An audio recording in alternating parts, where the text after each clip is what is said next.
The meeting will come to order.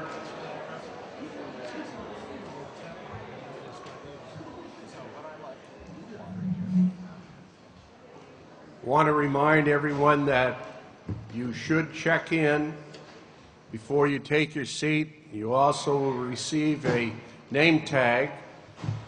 We want to make sure that everybody has come in legally.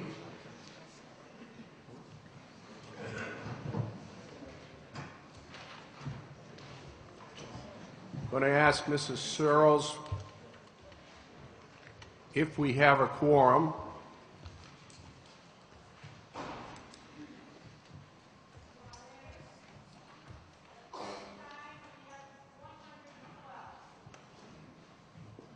Mrs. Searles reports that we have 112 present. 73 is the magic number, so we do have a quorum.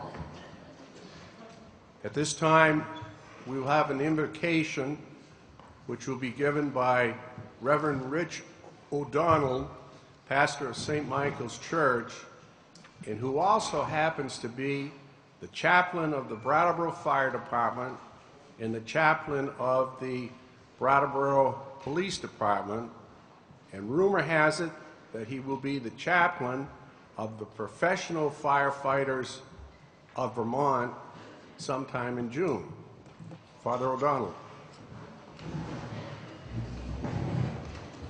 Let us pray.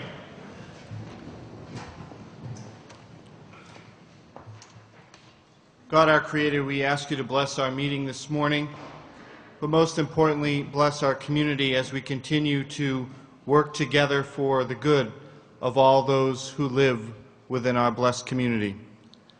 We ask you to continue to guide us and to strengthen us, but most importantly, we ask you to look upon those who need your care the most, and remember those in other countries, especially those suffering in Japan presently. We ask you to continue to guide us and to strengthen us in ways of peace and justice, but also to lead us so that we too may be, in your image, people of peace and certainly witnesses of goodness to all. We ask this in our Creator. Amen.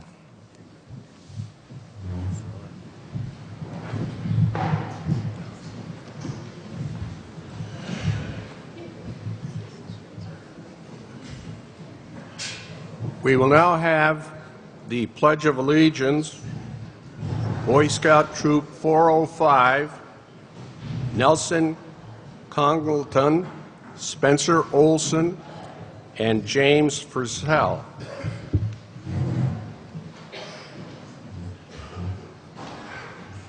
Would the Boy Scouts come forward?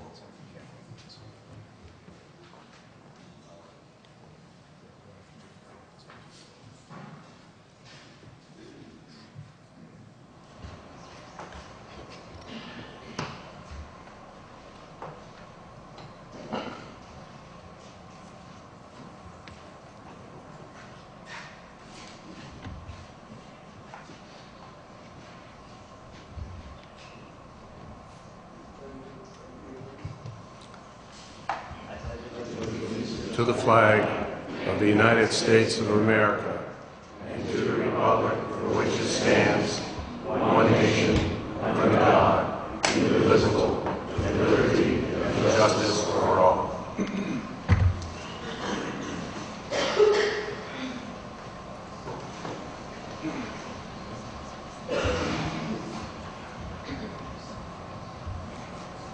You may be seated.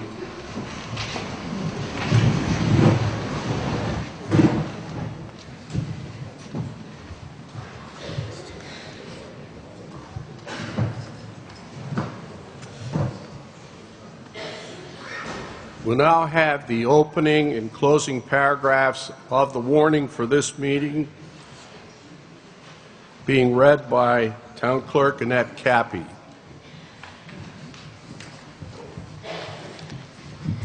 Good morning. The legal voters qualified to vote in representative town meeting are hereby notified and warned to meet in the gymnasium of the Brattleboro Union High School on Saturday, the 19th day of March, 2011, at 11:30 a.m. to act on 29 articles, and it was dated January 24th, 2011, signed by the Select Board at the time, Richard DeGray, Dora Baboulis, Jesse Coram IV, Martha O'Connor, and Darrell Pillsbury. Also, the Brattleboro Town School Directors, Margaret Atkinson, Russell Janis, Mark Truhan, David Scholes, and Laurie Cartwright.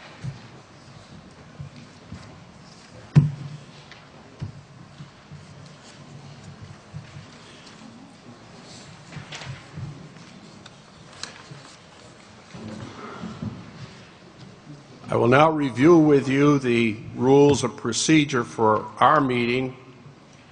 With respect to voting, voting on all matters shall be by standing and voicing either yea or nay, depending on your consideration of the vote, or by roll call of the town meeting members, or by a division of the town meeting members.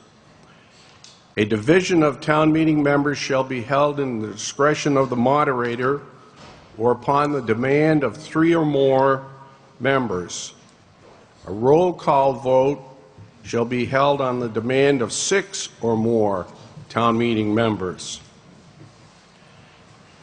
When you rise to speak, we ask that you use the microphone that's in the middle of the room here, rather than the usual procedure of each one being able to stay at your own seat and use the handheld microphones, as we only have this available at this time. I remind you that a member speaking on an issue cannot move to cease debate. On debate, no member or voter of the town shall speak more than twice on the same subject without leave of the town meeting members. Town meeting members or voters of the town who have once spoken shall not again be entitled to the floor to the exclusion of another who has not spoken. During the debate, we ask you to approach the microphone, state your name and district, and then to speak into the microphone, as the proceedings are being taped as well as being televised today, so we want to make sure we have a full record.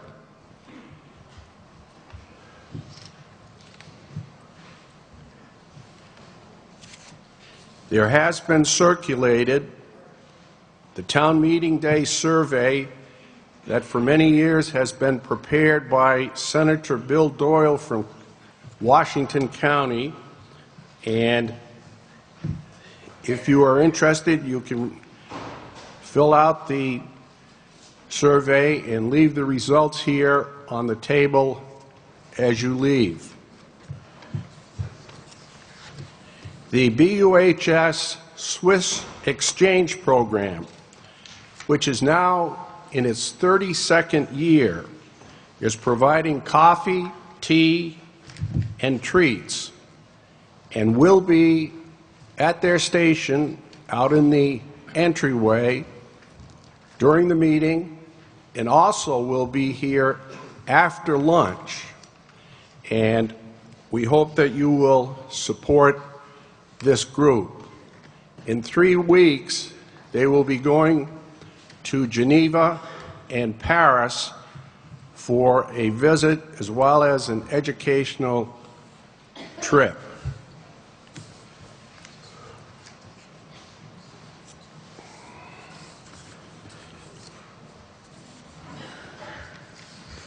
The meeting is being televised and broadcasted live by BCTV, Brattleboro Community Television, channels 8 and 10.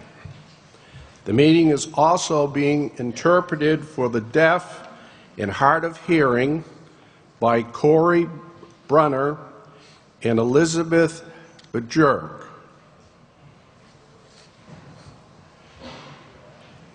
On the Finance Committee, if anyone is interested in serving on the Finance Committee, I would appreciate it if you would speak to me either at the noon time or after the meeting if you wish to volunteer. As you know, in the past we have not had very good luck in getting members to serve. However, I am able to say that I've already, before we started the meeting, had one volunteer. So I think we may be able to get some more interest in this committee.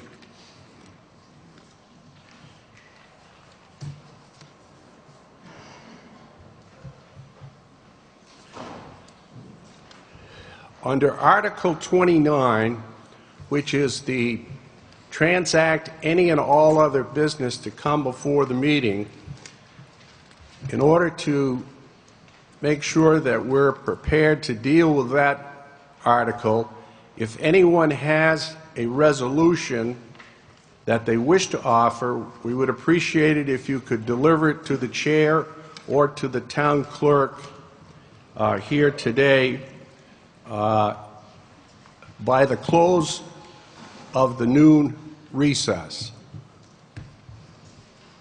Chair recognizes Mr. DeGray.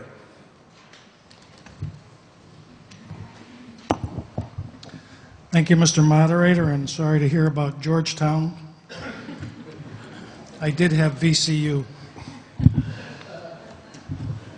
I move that the following persons be authorized to sit in the reserve section with the Select Board and the school directors: Town Manager Barbara Sontag, Finance Director John Leisingring, Town Attorney Robert Fisher, School Superintendent Ron Staley, and Business Administrator James Kane. Is there a second? Motion has been made and seconded that the following persons be authorized to sit in the reserve section with the Select Board and school directors: Town Manager Barbara Sontag, Finance Director John Leisingring, Town Attorney Robert Fisher, School Superintendent Ron Staley, and Business Administrator James Kane.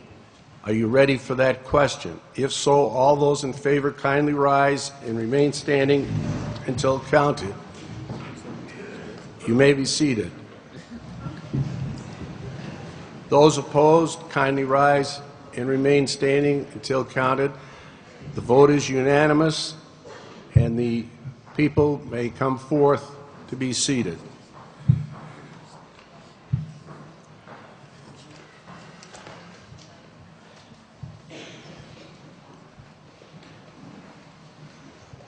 Chair recognizes Mr. DeGray.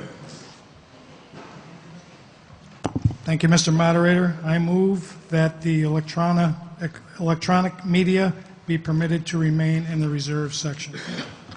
Is there a second? There is a second. Mr. DeGray moves that the electronic media be permitted to remain in the reserve section. All those in favor kindly rise and remain standing until counted. You may be seated. All those opposed? No opposition. The electronic media is now legally in its reserve section.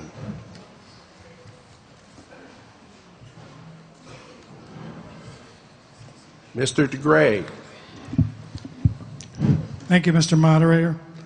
I move that the rules of the meeting be suspended and Article 28 be taken up prior to Article 1 in order that discussion of this article be completed prior to 10 a.m. opening of the polls. Is there a second? Mr. DeGray moves that the rules be suspended and that Article 28 be taken up prior to Article 1 in order that discussion of this article can be completed prior to the 10 a.m. opening of the polls. Now, this vote, since it's suspension of the rules, we must have a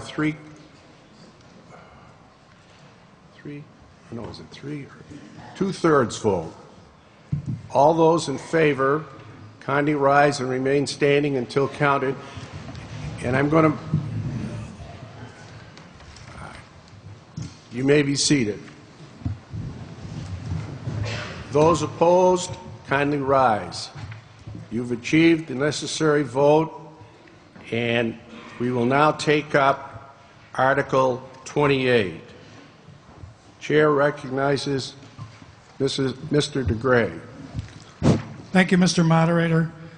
As you know, at the informational meeting, I talked about paying for this item out of our undesignated unreserved fund. Before I do talk a little bit about that, I'd like to just recognize Chief Bukasi to come up and talk a little bit about the engine that's going to be replaced. Chief Bukasi is interrogated.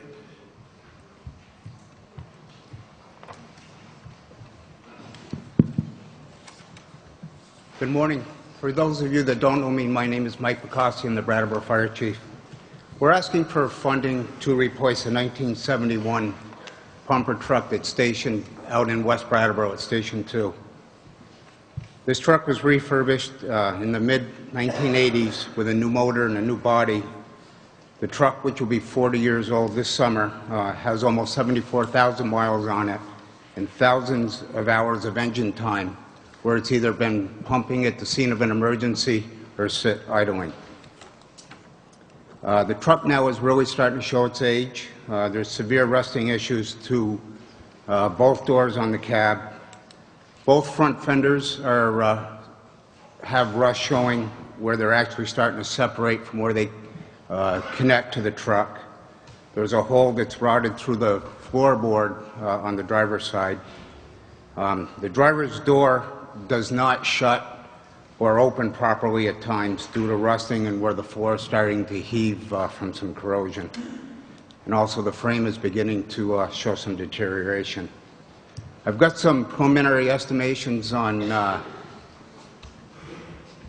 rust repair and body work for the truck, and we're looking at least $4,000 to put into this truck. And that's just for the surface stuff. They tell me openly that once they start taking some of the fenders and stuff off, they don't know what they'll find underneath, and so it could run much higher than this. A couple of the things that I didn't speak to at the informational meeting that I would just like to mention here.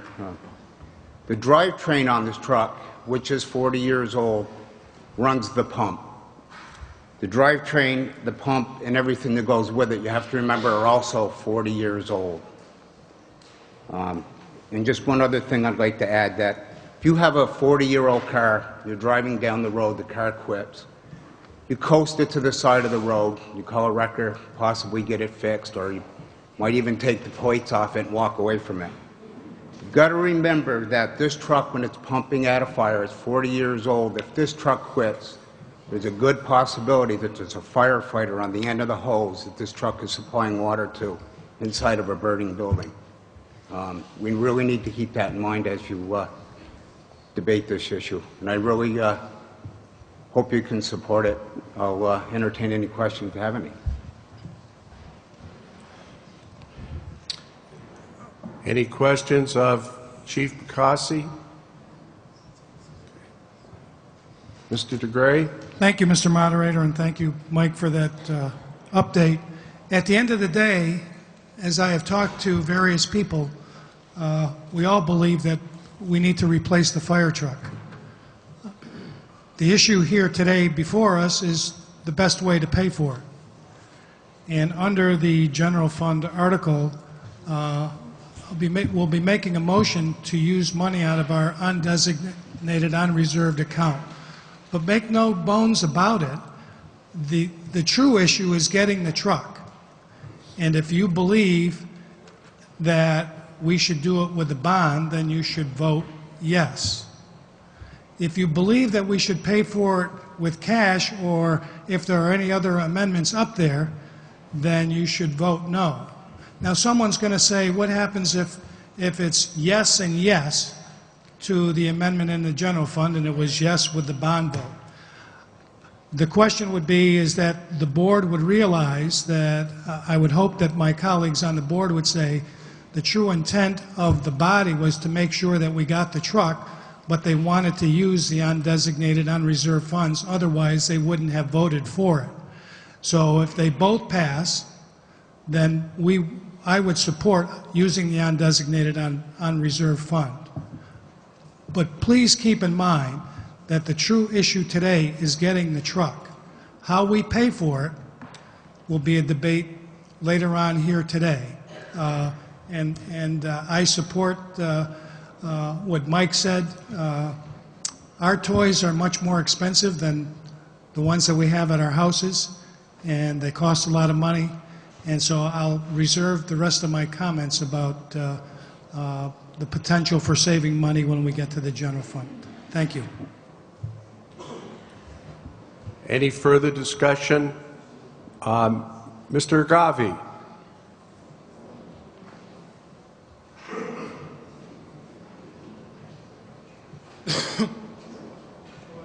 District 3. I would like to make the following amendment that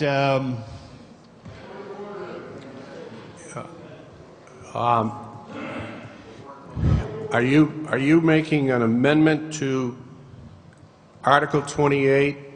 yes. Okay. The problem is you can't do that at this time here because the article is being voted on by Australian ballot. So we need to discuss the article. If you have a suggestion, you can put that suggestion in at the time of the budget consideration if it has to do with the financing. Mr. Chairman, if that's the rule, and I'm stuck with it. I feel very disappointed that I have been talking about this to the Select Board and with many other people for a long time, and nobody stepped forward and said, Spoon, this isn't possible to do here. I feel this is the kind of, I don't know, just unfortunate way that I also feel, I don't know, I know at the charter meeting we were amending articles. So it just never occurred to me that here we would not be able to amend an article. I understand your frustration, but I can say this. There's no objection to you talking about what you think should be done so that you can therefore at the end say, this is why I oppose the Australian ballot, you should vote no, or this is why I support it, and this is why you should vote yes. You can have that full discussion. We just can't, at this point, well, I understand amend the rule. Okay, then I'll just speak to I'll just make my statements, my opinions known here.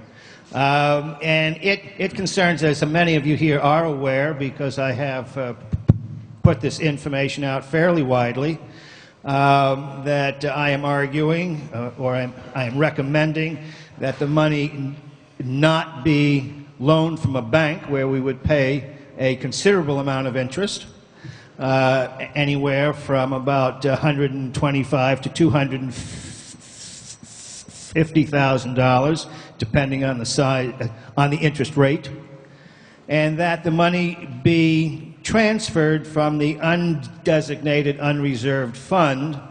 However, that comes with a caveat.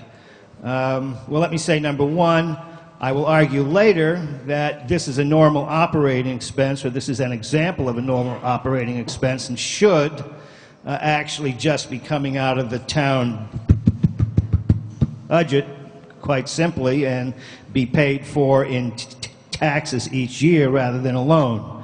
But that aside, I feel we can save ourselves a lot of money by using our, quote, rainy day funds to pay for this in cash, with the caveat that that money be replaced to that fund over a regular time schedule. I would recommend 8 years, which would actually make payments not too much more than they would be in a regular loan that would have interest attached to it. Thank you. Mr. Agavi, to make it clear, I want you to understand that I already have received an amendment that's going to be proposed when we get to Article 19, which is the town budget, concerning that very issue that you've talked about. So I could bring that up then. You can bring it up then. What it would be helpful for everyone is if you could, before we get to Article 19, put your words on a piece of paper, and then we can all hear what you have to say, and it can be voted either up or down. Well, thank you very much for explaining the pathway. That's useful. I wish that had been done sooner. Thank you. Question is, on Article 28, I want to make it clear we aren't voting on this article at this time. This is going to be done through the process of the ballot box. I can't, Mr. Sprite.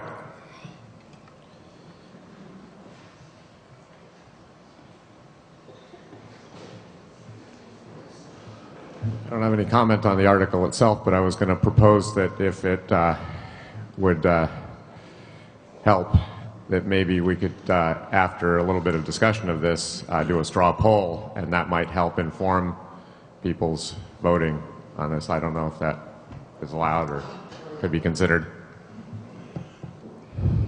Well, I think, Mr. Sprite, that since it's a written article that's going to be voted on by Australian ballot, we should get a sense of what the reaction is when we get to Article 19 and we see where people go. Then, while the polls are going to open at 10 o'clock, that may mean that several people or all of you may decide not to vote until after we consider Article 19. We don't have to vote until the end of the meeting, right? That's right. Okay, okay. That's helpful. Thank you. Okay. Question is, any more yes, Mr. Harvey.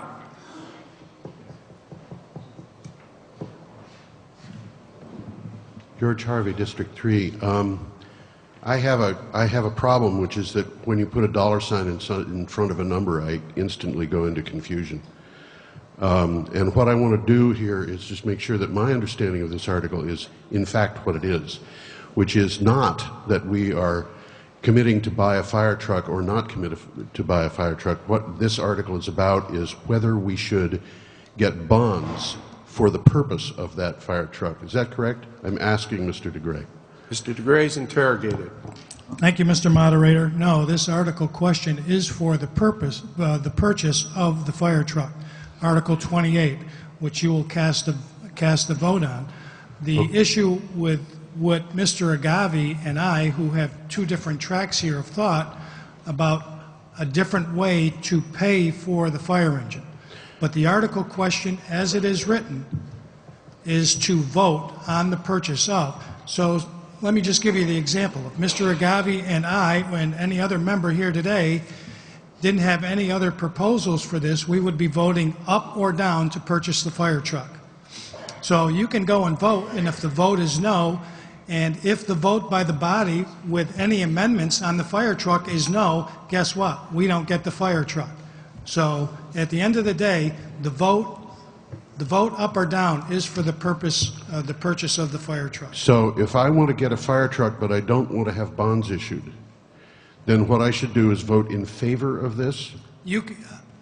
I am suggesting that we vote no, but either way, I am telling you that if you vote yes, but then there is approval from either someone else's motion in the room, a town meeting member, or the one that I have proposed, then I would think that the board would understand that that's the way that we want to go to purchase the fire truck regardless of the vote.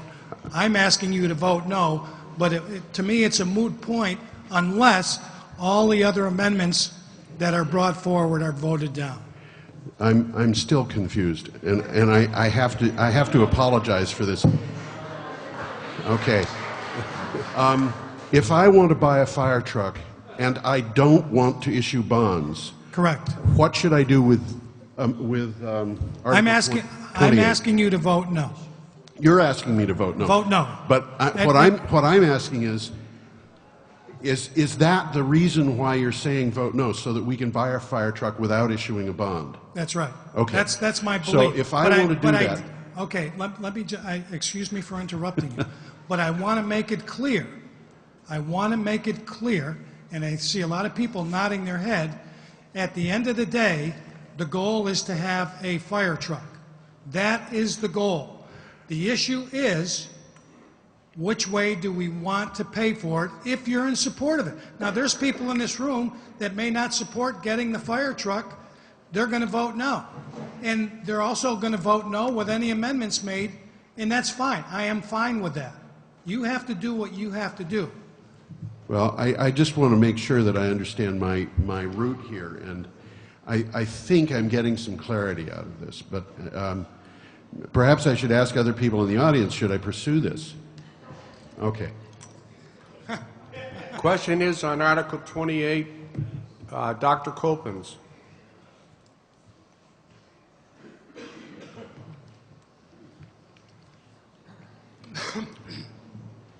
My understanding, and would actually like to hear from the town attorney, from what was said, is that voting yes on the issue doesn't obligate us to the bond, it obligates us to replace the fire engine. Is that true? Yes, Mr. Fisher. that is correct. Article 28 is to authorize the purchase of the engine and to authorize the bonds. If the body votes yes to that, and there is an amendment to Article 19, as far as taking money out of the undesignated fund balance, then you have two options that the board can employ as to how to purchase the fire engine. I guess the easiest way to avoid the confusion here is with regard to Article 28, perhaps, unless you have to leave early, don't actually cast your ballot until after Article 19. That would be the simplest way of handling this for now. Right. The other simple way to handle it would be, in fact, to vote yes to avoid the danger of not getting a fire engine, and then let people hash out later how, in fact, it's going to get paid for. Because it doesn't obligate a bond, it just permits a bond. That's correct. Thank you. Question is on Article 28, Mr. Wilmerding.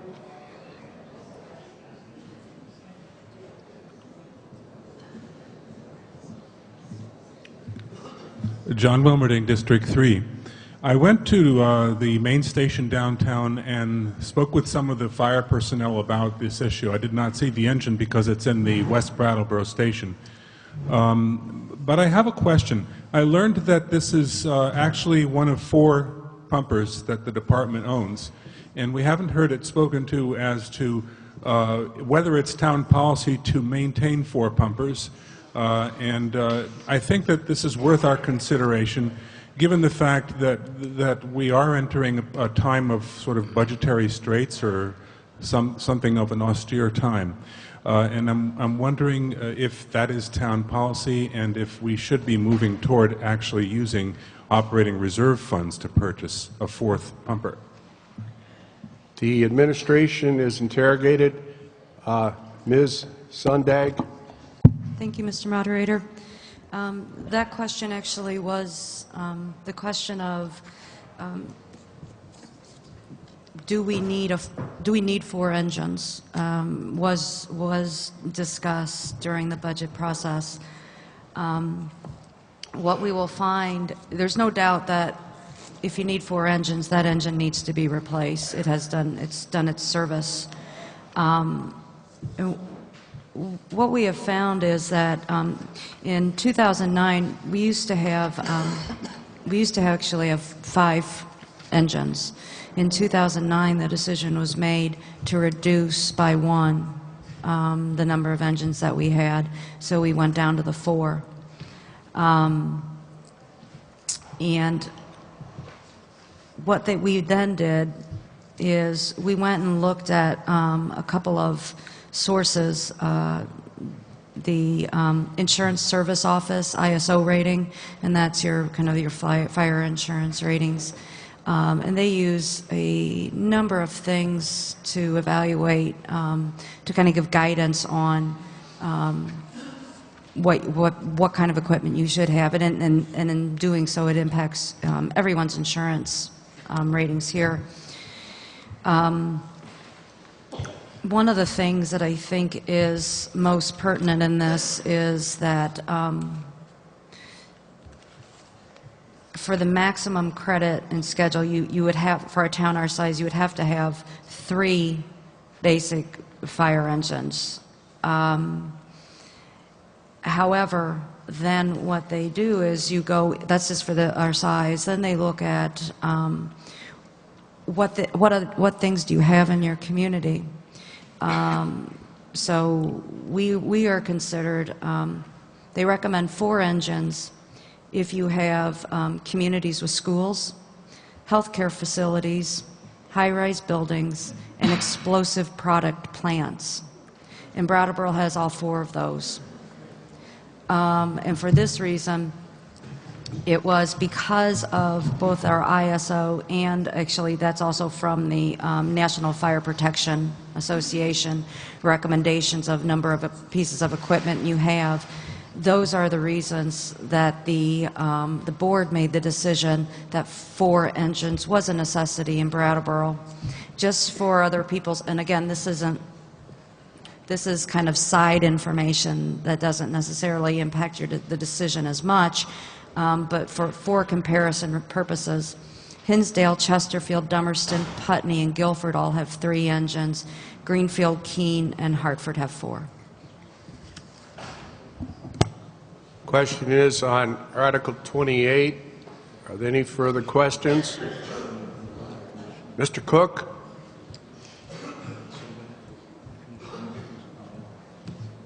Hillary Cook, District 3.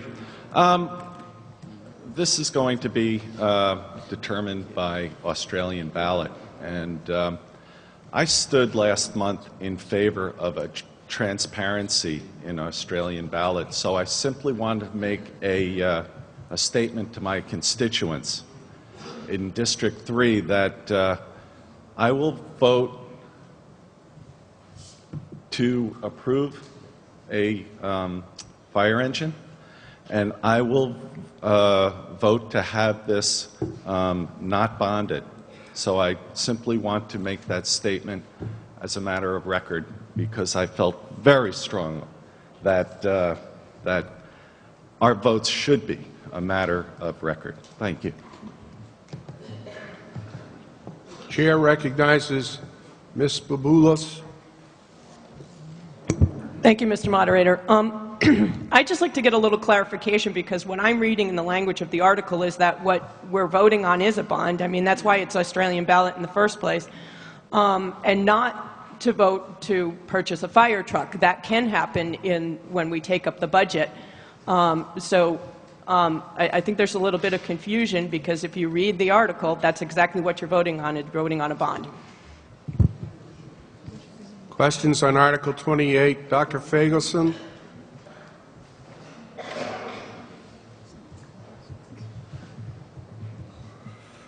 Thank you, Mr. Moderator. Bob Fagelson, District 1. My personal feeling is I would like this truck to be paid for from the reserve fund. Nevertheless, I'm going to vote yes on the bond because for some strange reason, in some strange situations, we might end up voting no on both and end up with no fire truck. And since we are not obligating yourself to take out the bond by voting yes on the bond, why not vote yes on the bond just in case it doesn't happen the other way? Question is on Article 28. Are there any further questions? If not, the polls will officially open at 10 o'clock on this issue. And I'll let each of you decide how you wish to proceed, and you can vote up to, is it a half hour? You can vote up to 1/2 hour from the time of adjournment of this meeting today. So you don't necessarily have to be the first one at 10 o'clock to vote. Now, we do have one matter that needs to be resolved as a result of our last meeting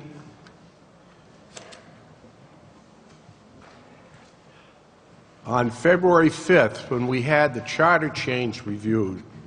And we had Article 30, which was, shall the town approve the establishment of the Department of Assessors?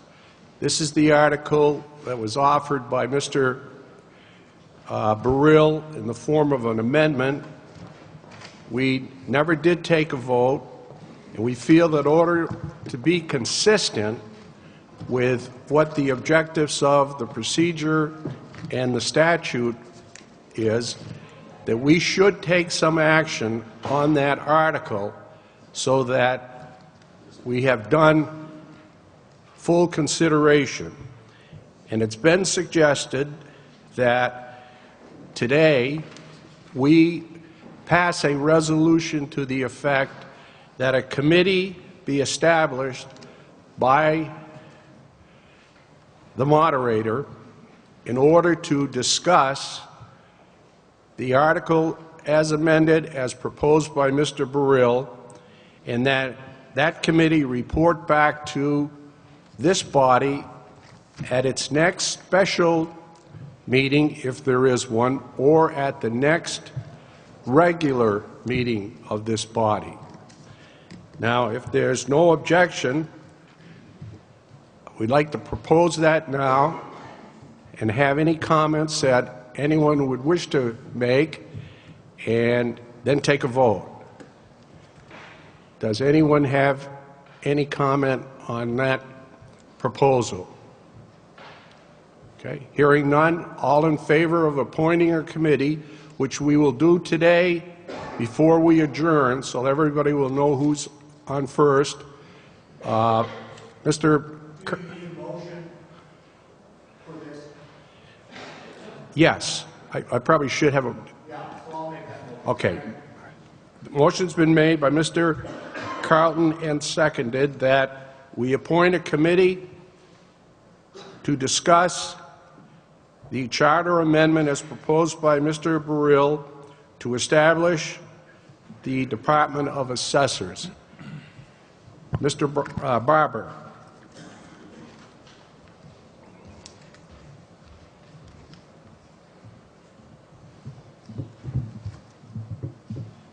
Thank you, Mr. Moderator. Orion Barber, District 1. This is just a point of information, I guess. Doing this now sounds weird to me, and I just wonder why that motion wouldn't be better under other business. I would certainly vote for it, but is this legal to do this now? Well, I think technically we should have a motion to suspend our rules to take this up. The problem with under other business, anything that's passed under other business is merely advisory. So Sure. I think it could be established that it was the sense of this meeting that if it was voted, you know, that such a committee ought to exist. So I'm relieved to have you clarify the fact that other business matters are advisory only, but sometimes we do that stuff. Well, I'm going to leave it to the good judgment of this body as to whether you want to handle it now or do you want to take it up under Article 29. Mr. Moderator. Mr. DeGray. Just a point of order here. You talked about taking up Leo's amendment. Just if my memory is correct, we took a recess, we voted down Mr. Burrill's amendment, we voted down the Charter Committee's recommendation with the caveat that we do form the committee. So just a point of clarity that we're appointing this committee to look at the reappraisal portion of the town charter, not to discuss if it may come up in discussion, but the point of the committee, as I recall, was to talk about a new article for the reappraisal. Mr. DeGray, you probably have hit the issue from a better form than I did. I wasn't sure when this came up, unfortunately, not until yesterday. And I have not had an opportunity. I'm taking all the representations that I've gotten from about 5 or 6 people and try to come to a consensus. So let's make it clear that I think probably Mr. DeGray is on target, and that's the sense of what we're trying to do here. And I don't want to put Mr. Burrill on the spot, but I know he's interested in this whole aspect. Is that, as you understand it, as put by Mr. DeGray, Mr. Burrill?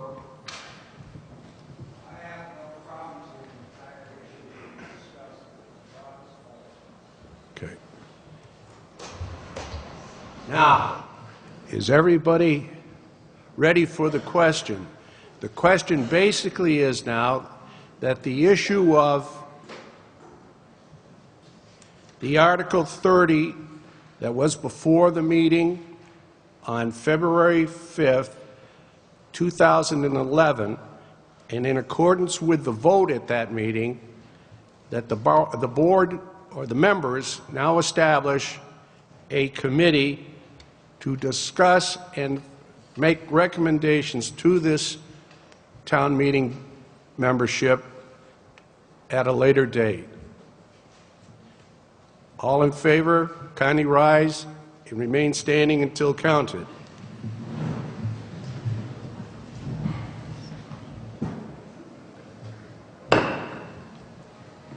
Those opposed, kindly rise and remain standing until counted.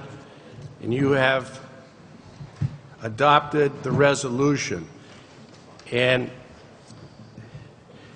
if anyone is interested in serving on the committee, I would appreciate it if either at a break or at lunchtime you'd advise me of your interest. Okay.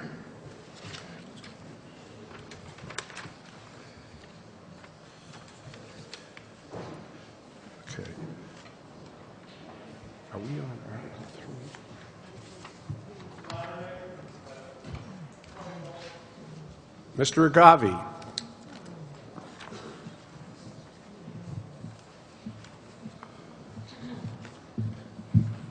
When I spoke earlier, I had implied when I said that there was a sort of a lack of courtesy or respect upon the of many that for not having helped guide me through this process, because I have been speaking about an amendment for a long time, and yet now I realize that I never did specify how I was going to make that amendment.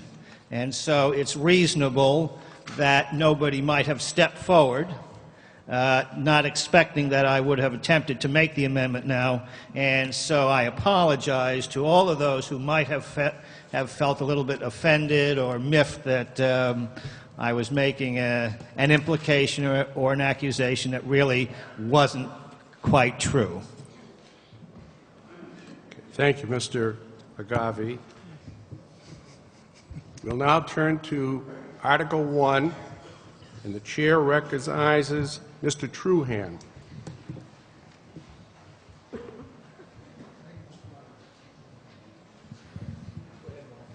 Oh, you got it now? Okay.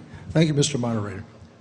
I move that the legal voters of the town of Brattleboro School District authorize its Board of School Directors to pay the following amounts for the ensuing fiscal year.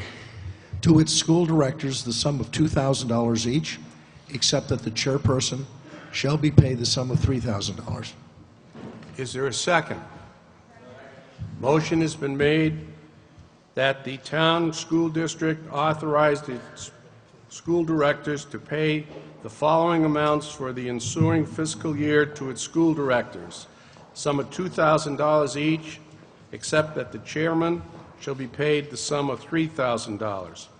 Are you ready for that question? If so, all those in favor signify by saying aye. Standing, I'm sorry. Please stand. You may be seated. Those opposed, kindly rise. You have adopted Article 1. Article 2, Chair recognizes Mr. Scholes. Mr. Scholes, I'm sorry. I move the legal voters of the town of Brattleboro School District authorize its Board of School Directors to borrow money pending the receipt of taxes and not in excess of anticipated revenue for the school year by the issuance of its notes and orders payable not later than 1 year from the date thereof. Is there a second? Motion has been made and seconded that the town school district Board of Directors be authorized to borrow money pending the receipt of taxes and not in excess of anticipated revenue for the school year by the issuance of its notes or orders payable not later than 1 year from the date hereof. Are you ready for that question? If so, all those in favor kindly rise and remain standing until counted. You may be seated. Those opposed, kindly rise and remain standing until counted. You have adopted Article 2. We'll now go to Article 3, and the chair recognizes Ms. Cartwright. Thank you, Mr. Moderator. I move that the legal voters of the town of Brattleboro School District authorize its Board of School Directors to accept and expend categorical grants and aid received from the state of Vermont and the United States government. Is there a second? Motion has been made and seconded that the voters of the town of Brattleboro authorize its Board of School Directors to accept and expend categorical grants and aid received from the state of Vermont and the United States government. Are you ready for that question? If so, all those in favor kindly rise and remain standing until counted. You may be seated. Those opposed, kindly rise and remain standing. You have adopted Article 3. Article 4. Chair recognizes Mr. Truhan. Thank you, Mr. Moderator. I move that the legal voters of the town of Brattleboro School District authorize its Board of School Directors to apply for a loan from the Drinking Water State Revolving Fund Program and borrow an amount not to exceed $6,000 for water system improvements, a chlorination system, and its early education services Head Start facility in Westminster. Is there a second? Motion has been made that the Board of School Directors be authorized to apply for a loan from the Drinking Water State Revolving Fund Program and borrow an amount not to exceed $6,000 for water system improvements, a chlorination system at its Early Education Services Head Start facility in Westminster. Mr. Truhan. Mr. Moderator, if I may make a comment pertaining to this. This is the facility, the Head Start facility in Westminster. It's the state mandated that the drinking water system be brought up to the standards for the type of facility that it is, early educational Head Start. and this will be actually a reimbursement of a amount that has already been paid. The facility is up and working fine. Question is on Article 4. Mr. Barber.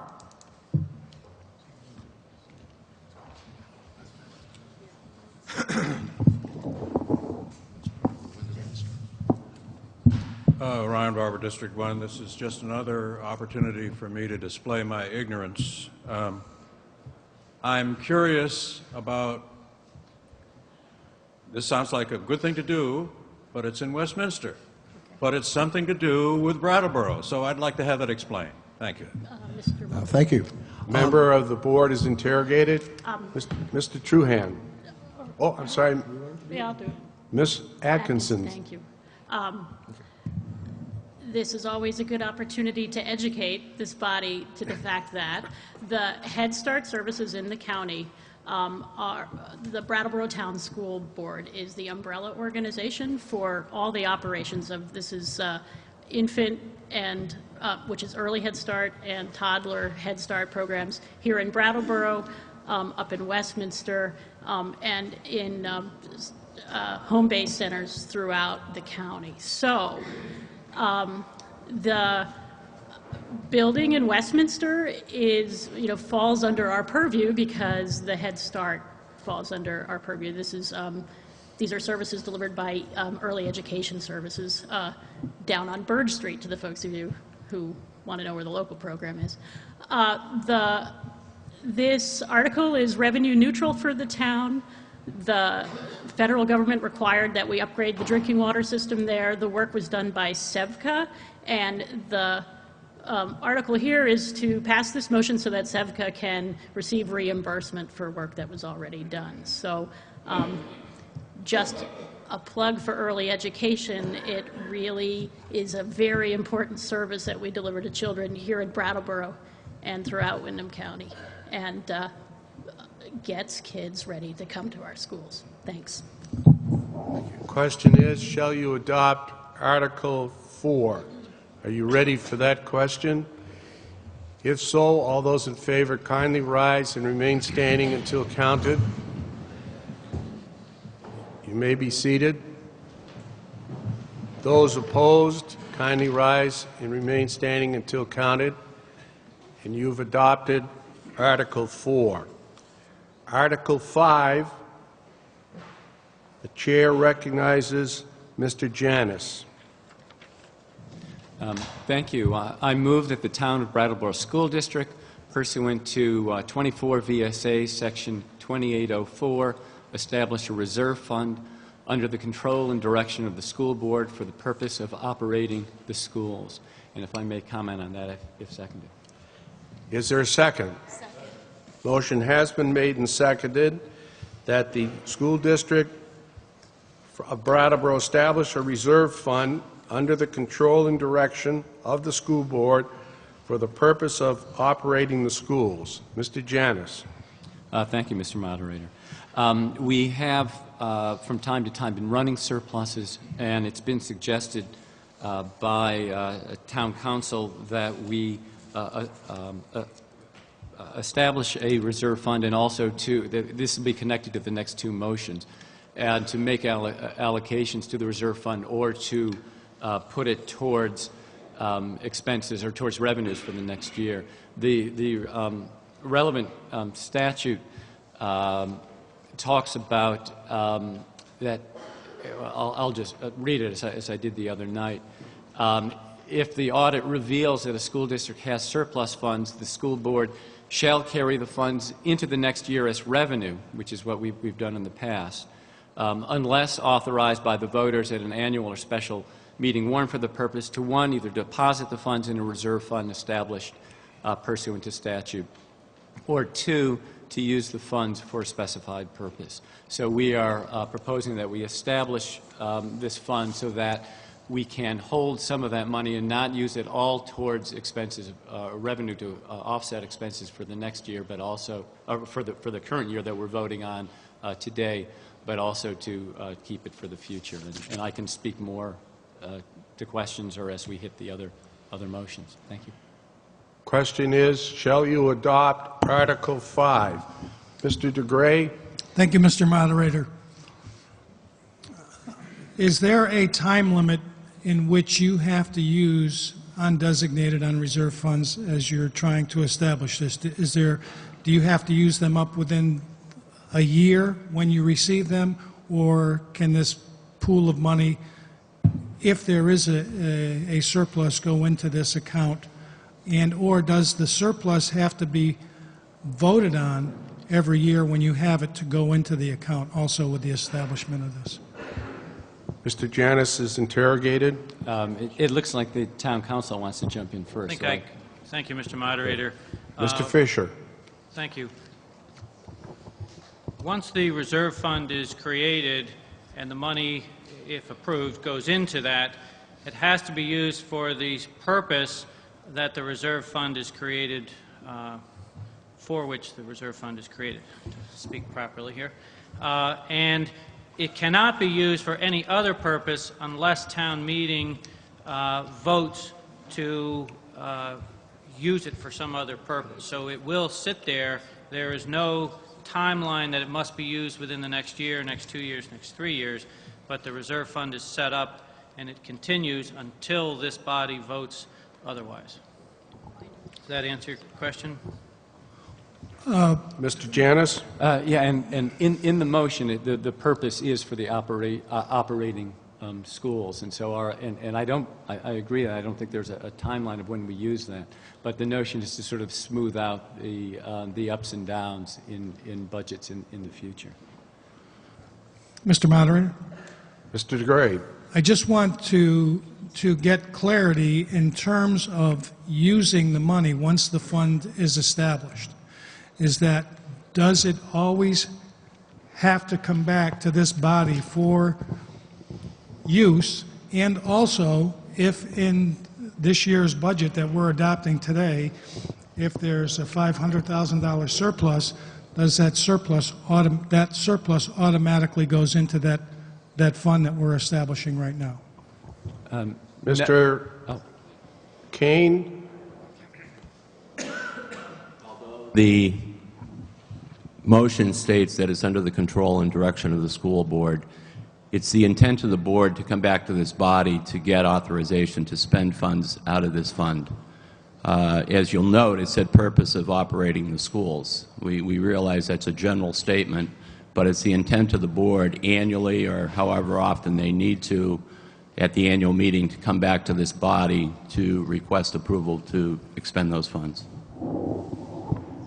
Question is, shall you adopt Article 5? Are you ready for that question? Mr. Moderator, then Mr. DeGray? I appreciate what Mr. Kane has just said, the intent that the body would come back, the school board would come back and ask for our approval. But intent doesn't mean that they have to. And so I guess a friendly amendment as to say town meeting member approval of expenditures.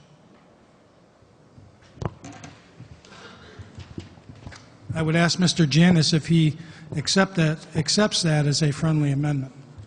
Well, my understanding is that those sorts of expenditures are in the budget anyways, which comes before the town meeting. For instance, a couple of articles down will be talking about using $200,000 from our surplus for the purpose of reducing the tax rate, which is for the operating purpose of operating the schools. So that our practice starting this year, and again at the suggestion of town council to make it very clear, is that when we have surpluses, that this will come before the town meeting, and it is it currently does exist in the budget that's presented. I believe it is, I mentioned this in the other meeting, on page 138 under revenues. It shows fund balance, and there are zeros in past years because it was just rolled in prior years, but now we're being clear in terms of having this $200,000 being there within the budget. So That's the procedure that we will be following. And I don't know if Town Council has anything to add to that or not.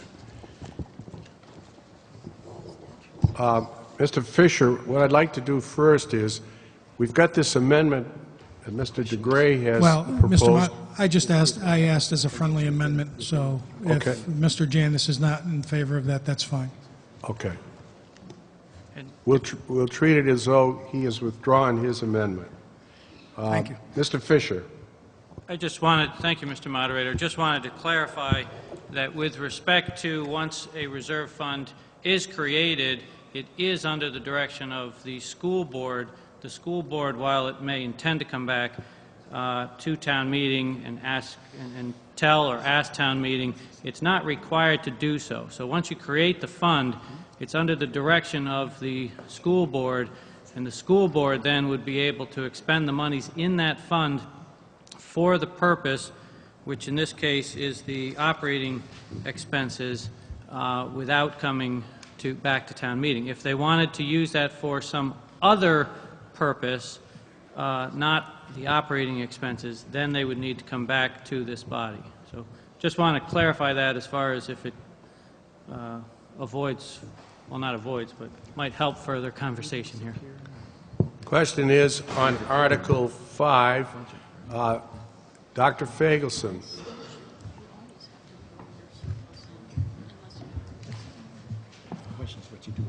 Thank you, Mr. Moderator. Bob Fagelson, District 1. I am confused and a little bit disturbed by this. Why is it that the town's reserve fund can only be tapped into by this organization, but now the school wants to have the same kind of reserve fund that they can tap into whenever they want? I realize they intend to do something. A lot of people intend to do a lot of things.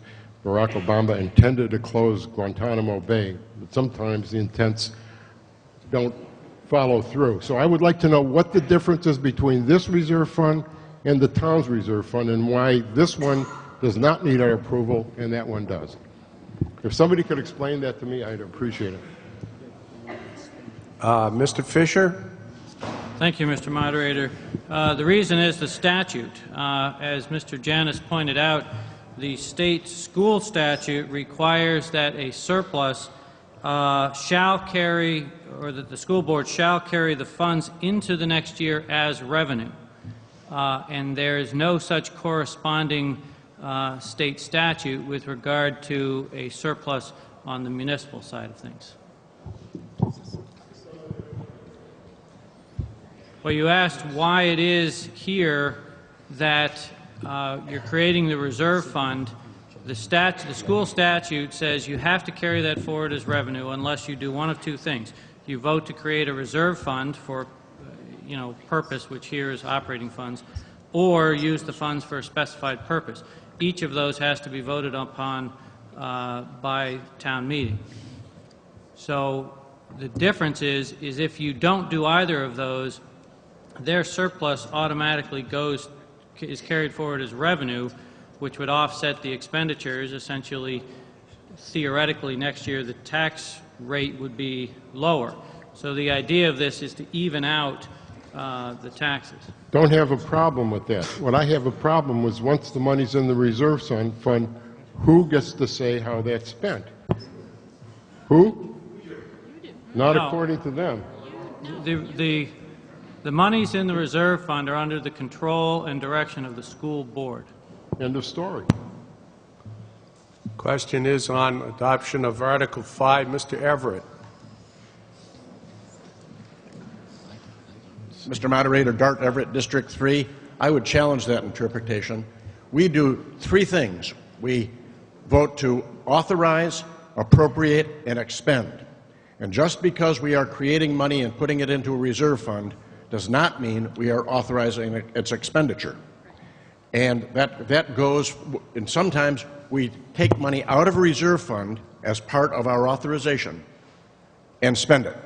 I think that for several years the town has been illegal in maintaining a reserve fund because we have never authorized a reserve fund.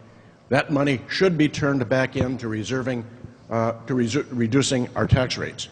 But I think the interpretation that they can spend money that we haven't authorized the expenditure for is incorrect. Question is on Article 5. Mr. Crisp.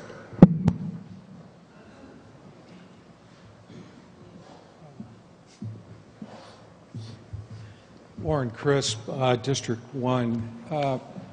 Mr. Moderator, I think based upon what I heard Mr. Janus say, I would offer the following amendment. That the reserve funds may be used by the board in lieu of borrowing money, which we just, by the way, voted under Article 2. Otherwise, the use of the funds must be authorized by town meeting. Okay, would you repeat that one more time, Mr. Crisp? I would move to amend that the reserve funds can be used, let's say, for the limited purpose in lieu of borrowing money. Otherwise, the reserve funds must be authorized by this body, by the town. May I speak to the amendment? You may. I think that does what Mr. Janus just moved. It helps the school board manage its day-to-day operation and funds. Rather than going out and borrowing money in lieu of taxes, as we voted in number 2, Article 2, it gives the board the ability to dip into this fund for the purpose of, from time to time, smoothing out operations. And I think that's what they're looking to do. So if we're worried about what the money is going to be used for, and if the select board, if the school board is going to go and spend this reserve fund on something that hasn't been approved by this body, that eliminates that concern that people might have.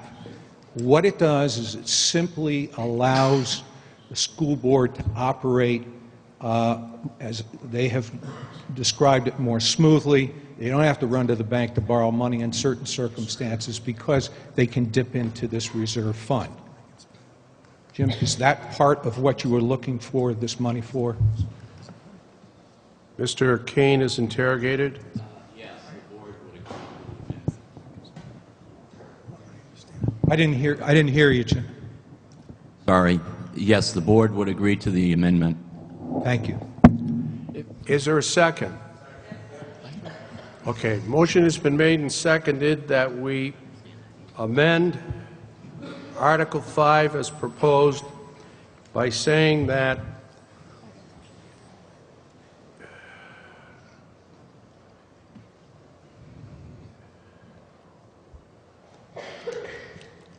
the town school board may establish a reserve fund under the control and direction of the school board for the purpose of operating the schools, but the funds may be used by the board in lieu of borrowing money.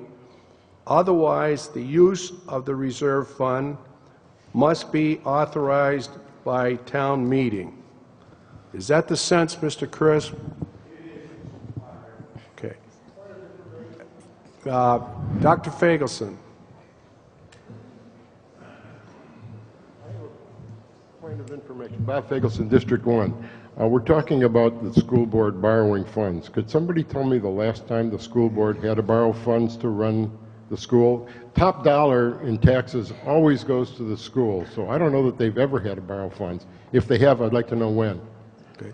Someone from the administration's interrogated Mr. Kane. The district borrows money every year. Cash flow and expenses don't align. We don't get any state aid until September. The town changed their tax collection date. This past year we got it late. So on an annual basis, the town school district does borrow money. The borrowing in the amendment, I would say it's more relating to just that cash flow issue. I mean, if we did use it just for cash flow, it would be repaid right off. Just to give you an idea, the payroll for the town school district every 2 weeks is $300,000. So whether we get money in from the state, federal government, or whoever, I have to somehow come up with that $300,000 every 2 weeks. So this kind of evens out the cash flow until we get on a regular cycle. Once the first tax payments come in state aid, and after we're by the fall, more recently, we haven't had to borrow funds. Thank you. Question is on the amendment as proposed by Mr. Chris. Mr. Wilmerding?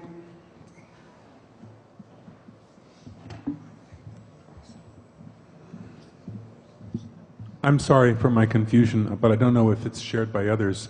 I heard the town attorney say that there is a statute mandating that the carryover of surplus funds from a previous year be used to continue to offset operational costs. So wouldn't that make Articles 5 and 6 superfluous and against state law? Mr. Fisher's interrogated.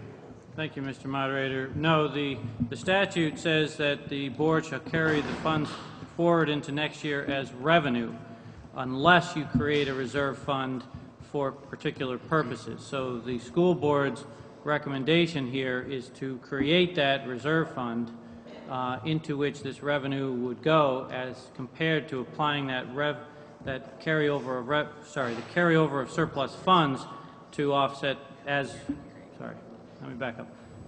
The purpose is to carry it over, put it into the reserve fund as compared to those funds being counted in the next year as revenue, if that helps.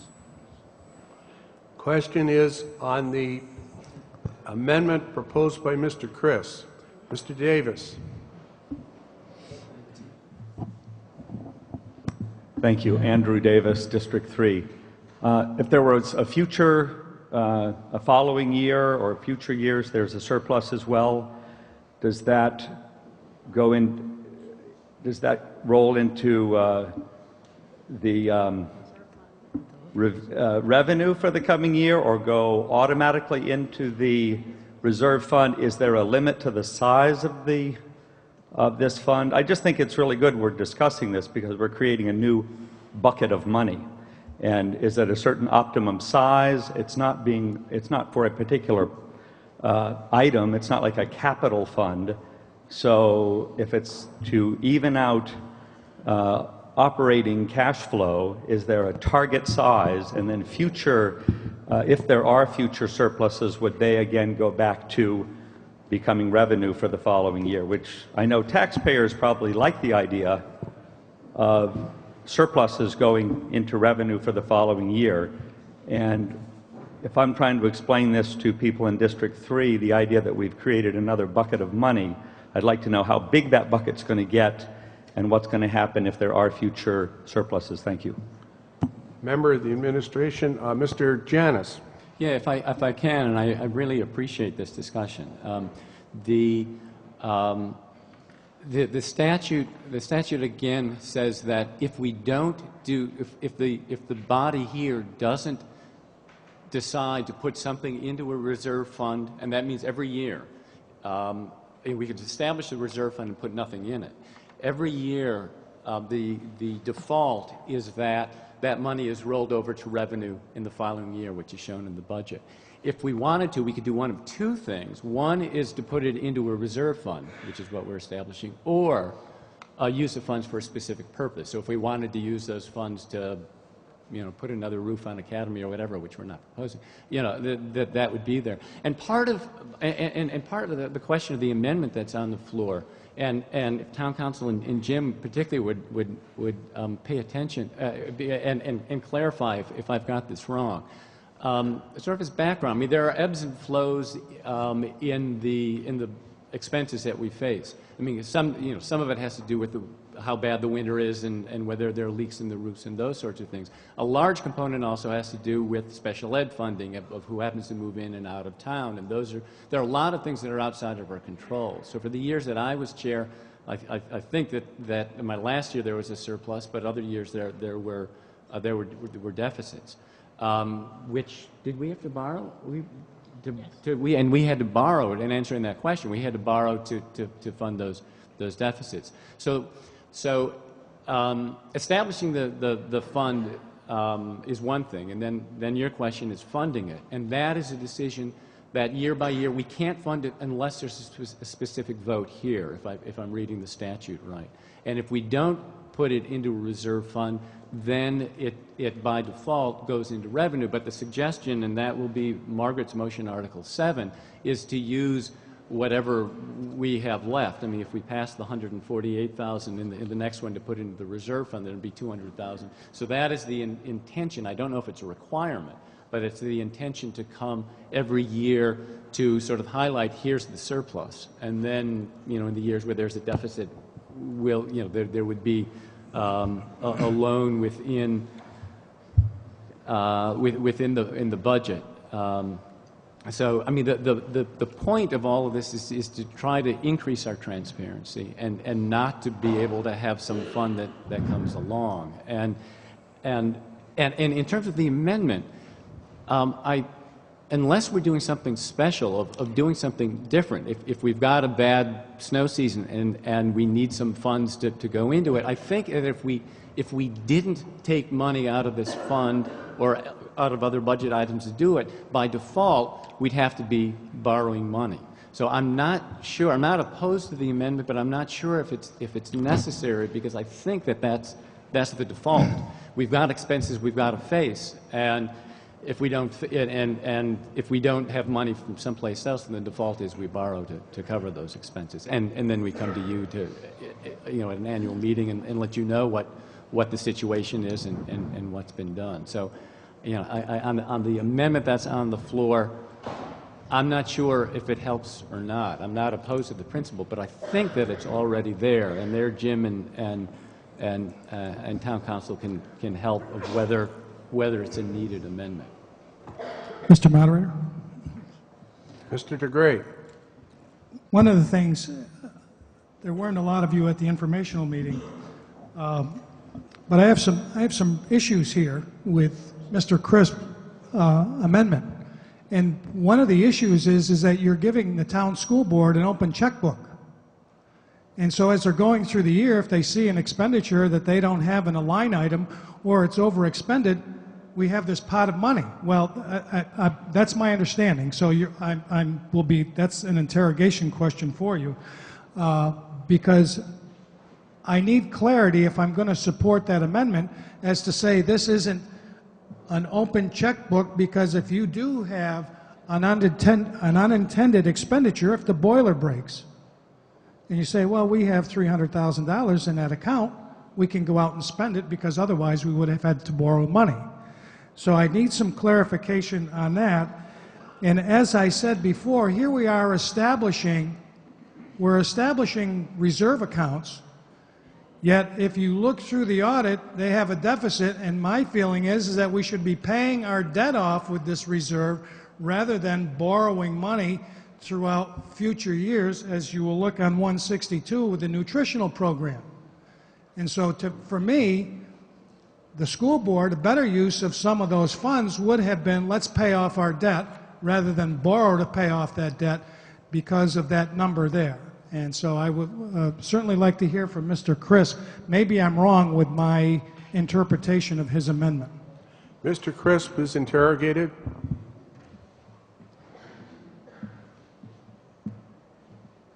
Thank you, Mr. Moderator. Dick, what I attempted to do, maybe you didn't do a very artful job of it, but is simply to clarify for the body that the fund, if you get two issues here. First, do we create this, do we authorize the creation of this special fund? That's number one. Some people are going to say yes, some people are going to say no. But then, if you do create the fund, The money in the fund can only be used by the board in lieu of having to go out and borrow. In other words, they can use it for their operating cash flow. Okay, they talked about having, Jim Kane talked about having from time to time cash flows issues up and down, right? He has to go and borrow the money. What I'm saying is he has the right to draw it out of this reserve fund. That's it. He can take it in and out of the reserve fund as he needs rather than going to the bank to borrow the money. In all other respects, anything else that the school board wanted to use it for, such as a new roof, as Mr. Janus suggested, they would have to come back to this body and say, okay, we need a new roof and we're going to take the money out of the reserve fund. That's all I'm intending, okay? Thank you. Question is on the amendment as proposed by Mr. Crisp. Mr. Agavi?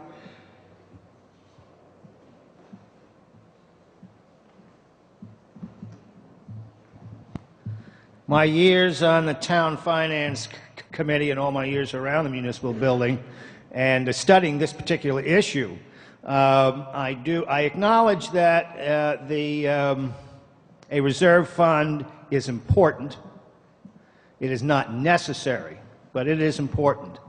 And the problem that we face here now is the lack of a policy. As we listen to each of us speak, there are numerous statements about what it could or should be used for.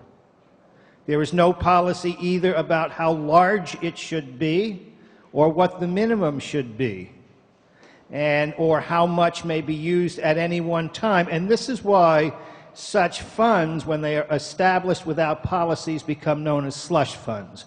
Everybody wants to get in it for their project or their need, and every person, every administrator, and every person on a board has their own idea of what's necessary and important. So I think that it would perhaps be wise to reject the amendment and the article and have the school board return in a year with a pretty clear policy of how this would be used and all of the other details that come with it. Question is on the recommendation of the amendment of Mr. Crisp. Mr. Moderator, may I respond to Mr. Agavi? You may. One of the things that Spoon said at our informational meeting was talking about policy. And the boards don't have any policy.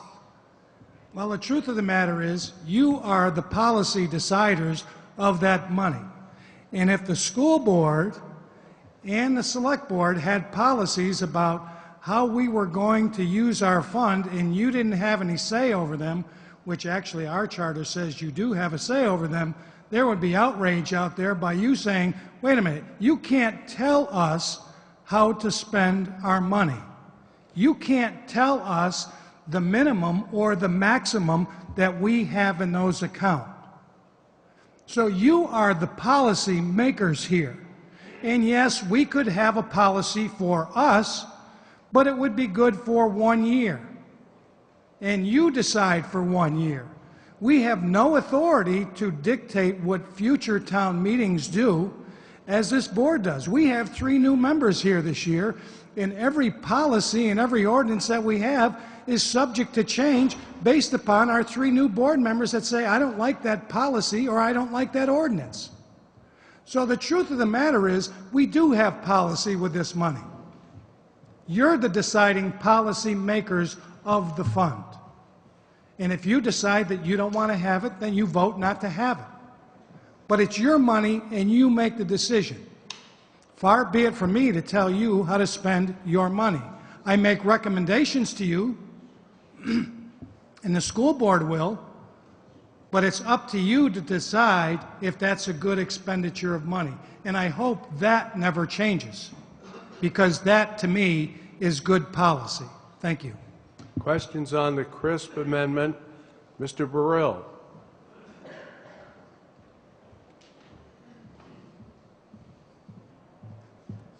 Leo Burrill, District 2. I think I made the mistake of reading the statute earlier in the week, which I'll probably never do again, because I really didn't want to discuss this point.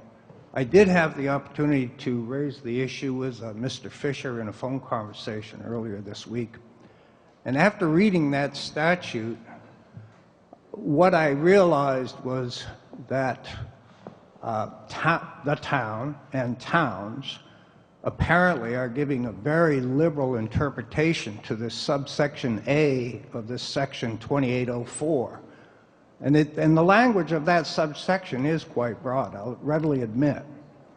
But if you look at the context of how the sequence of statutes came into being under Chapter 77 of this title, you'll notice that the context is limited to construction projects and condemnation proceedings. And what I'm saying is I think the legislative intent of passing these series of statutes within Chapter 77 was to limit the creation of reserved funds for construction projects only. Exactly why this broader interpretation has been given, I don't know. Perhaps it's a situation where nobody's questioned it.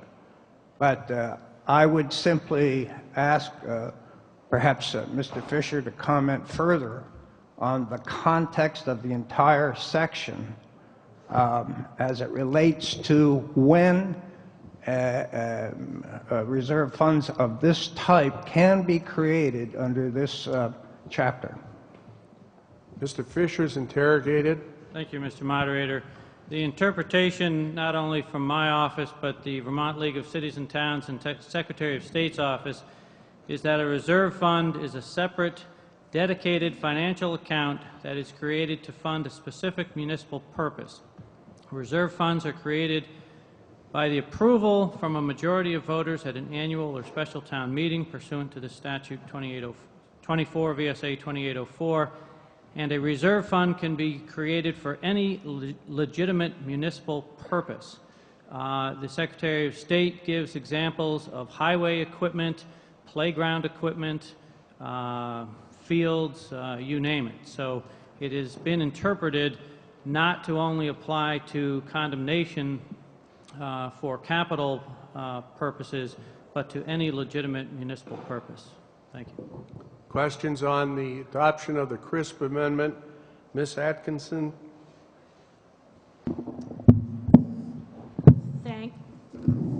Thank you, Mr. Moderator. I just want to, it's a point of information for the body. If you decide to defeat this article and not establish a reserve fund, the subsequent article from this is to deposit a sum of money, $148,486, into the fund.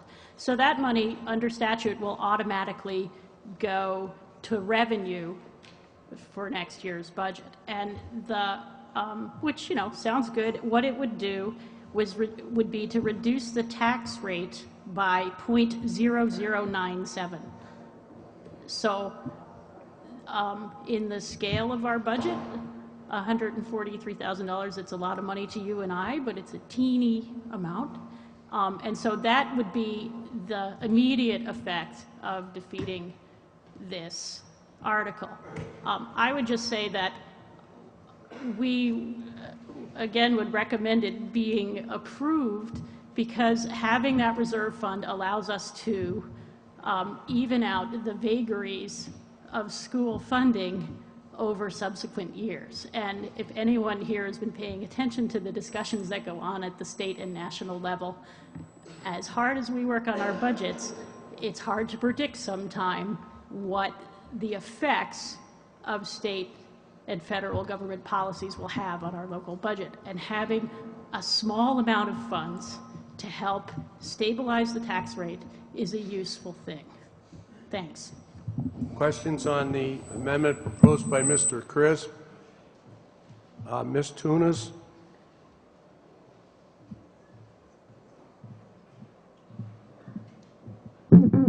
Catherine Turnus, District 3. If I recall, last year at our town meeting, there was something to do with the academy school and the refrigeration problem that they were having. Just, was that money that used to replace that come from the reserve fund? Or did we have to borrow for that? Member of the school administration's interrogated. Mr. Kane.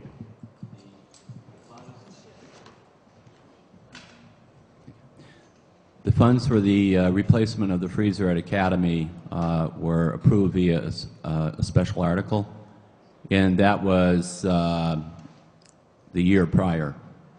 Okay. Yeah. Question is on the crisp amendment. Mr. Harvey.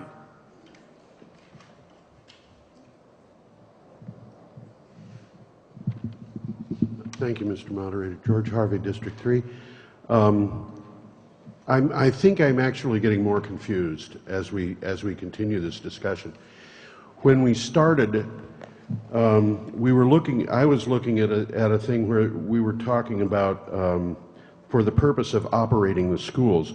And as I understand it, that would mean that this fund would be used as necessary to apply to demands for money that have already appeared in the budget. Is that correct? So the town meeting members have already voted on the use of the money. It's just what account does the money come out of? Am I correct about this? Member of the administration's interrogated. No, this would be for future expenses, and with the amendment, the restriction on the board is to come back to this body to actually expend the funds for operating the schools. So what we're talking about here is a situation where, with the amendment, it would be a requirement that we be consulted before it be used for something that is not in the budget. Is that correct? You would be requested, we'd request your approval to expend the funds prior to expending those monies. And just to clarify on the operations of the schools and expenses for maintaining safe, healthy environments, et cetera, for education, the school board, if we had an emergency, has the right to overexpend line items and or the budget in order to make the school safe and to do necessary improvements. I'm not saying that would ever happen, but periodically, as Russ mentioned in the past, annually we've had, you either have a deficit, a shortfall, or you have a surplus. I mean, I've never hit the mark where we didn't have anything left at the end of the year, so it's either one or the other. And as Russ also mentioned, one wild card that we have, in addition to aging facilities, is just the amount of money and the numbers relating to special services, special education that we provide. And that spikes up and down every year. We're at the mercy of who moves into town, who moves out of town. This current year, for snow removal, we're probably about $60,000 over budget, between removing snow from parking lots to removing snow from the roofs. So this applies to this fund would be applied to spending money in areas where the school already has the right to spend money. And the purpose of it would be to avoid borrowing money in order to make those expenditures. Yes, the borrowing is a secondary consideration. Really, it's to set this money aside so it all doesn't go to reduce FY12 taxes. The intent of the board is to come back and apply a portion of this surplus, this fund balance, to FY13 fiscal year. It would be included in the FY13 budget as estimated revenue, and within the budget itself there would be expenses offsetting. Question is, shall you adopt the crisp amendment? Mr. Webster.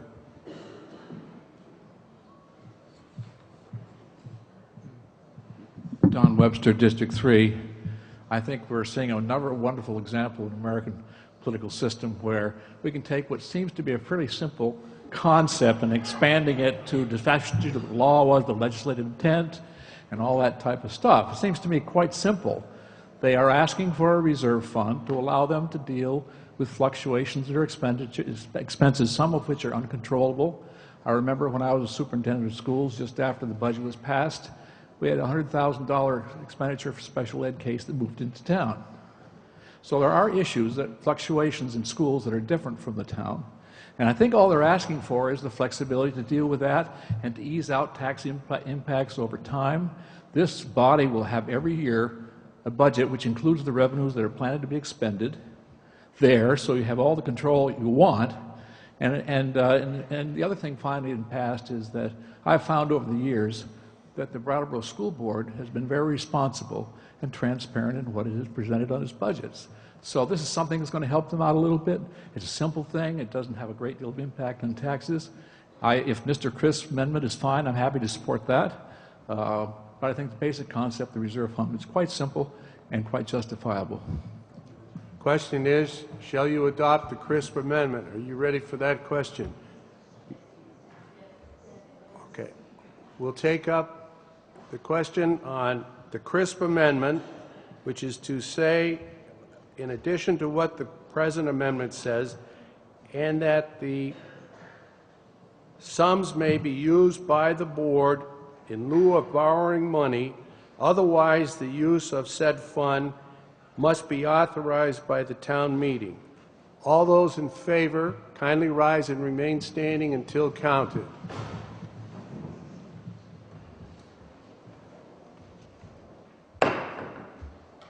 Those opposed, kindly rise and remain standing until counted.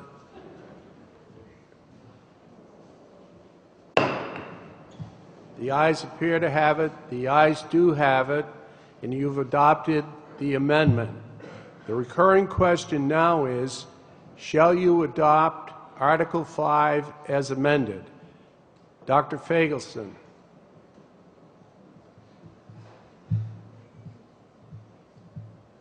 Bob Fagelson, District 1. This is my first one of the day. I move the question. Motion has been made and seconded that debate cease. All in favor, kindly rise and remain standing until counted.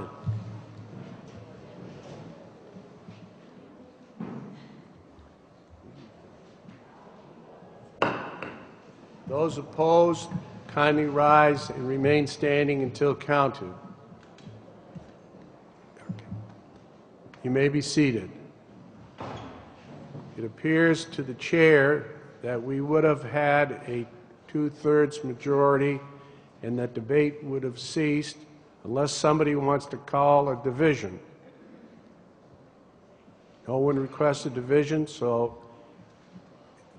Mr. Dimes. Sir, I call for a division. Are there two sustaining parties who wish to have a division? There is none.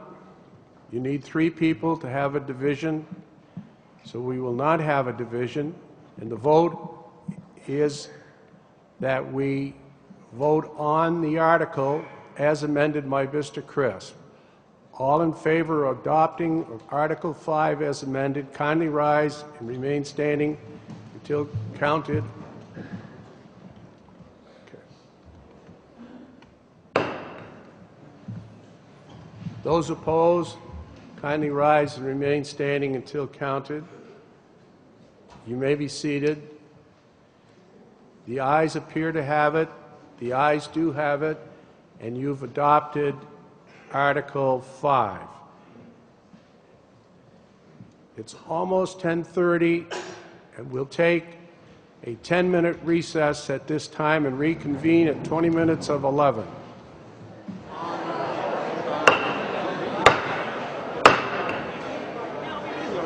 The meeting will come to order. The next article for consideration is Article 6.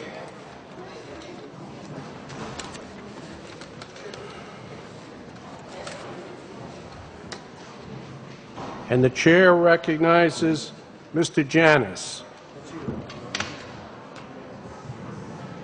Thank you, Mr. Moderator.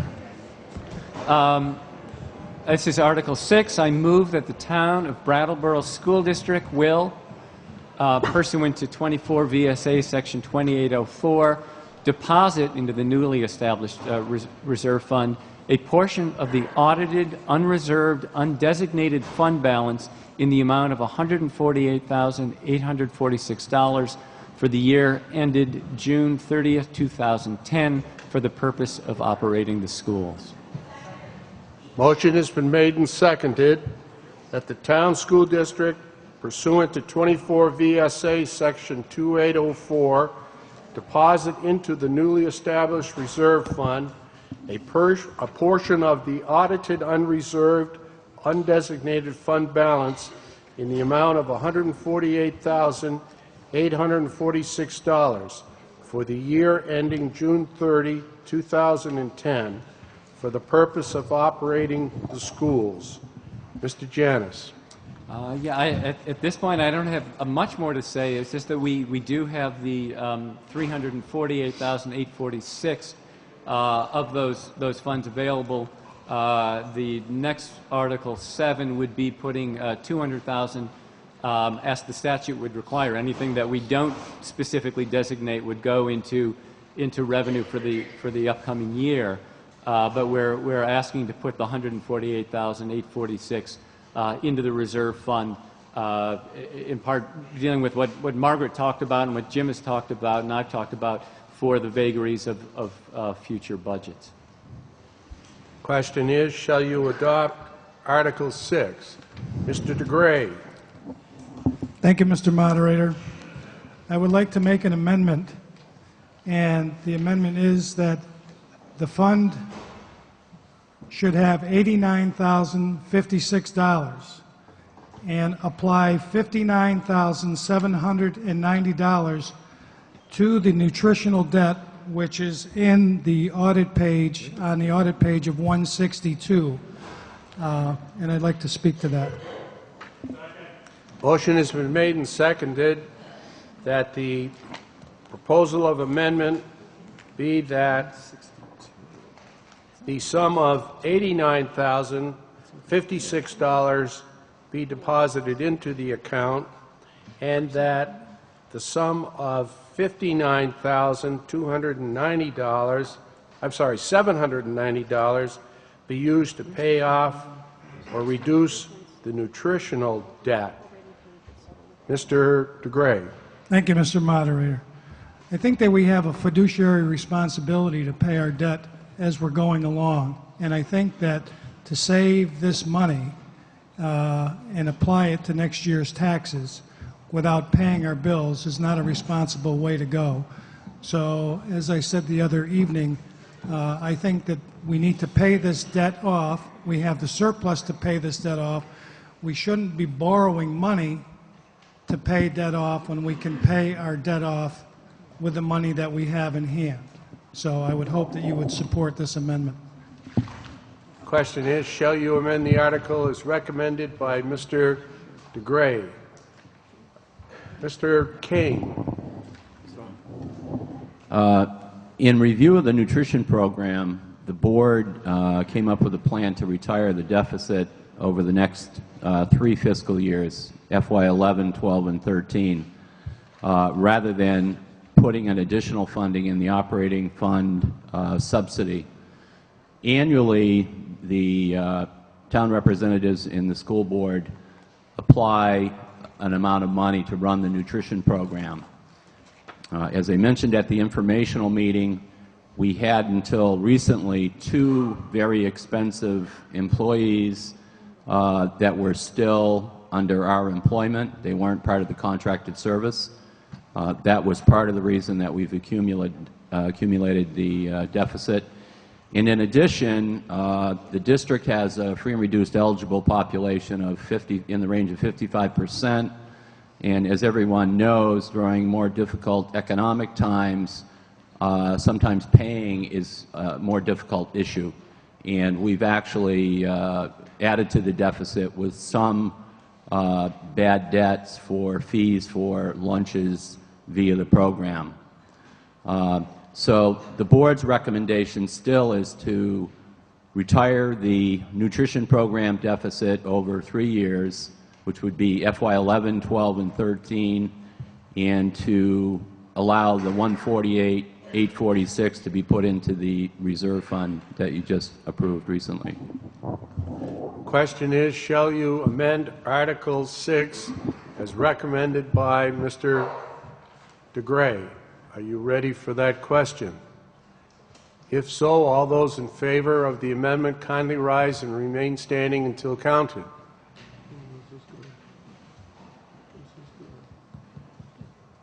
You may be seated. Those opposed, kindly rise and remain standing until counted.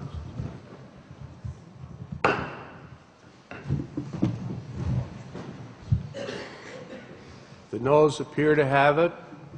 The noes do have it, and you've defeated the amendment. The question now is the recurring question, shall you adopt Article 6? Are you ready for that question?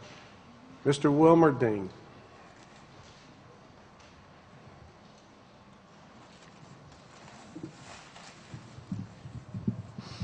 I have to say I like Mr. DeGray's logic, because I think that debt and the carrying of debt is, bottom line, more expensive to the taxpayer than if the surplus funds were merely used to offset taxes in the coming year. So I have a clarifying question I'd like to ask, and that is, what is the total indebtedness of the school district? Member of the school administration's interrogated.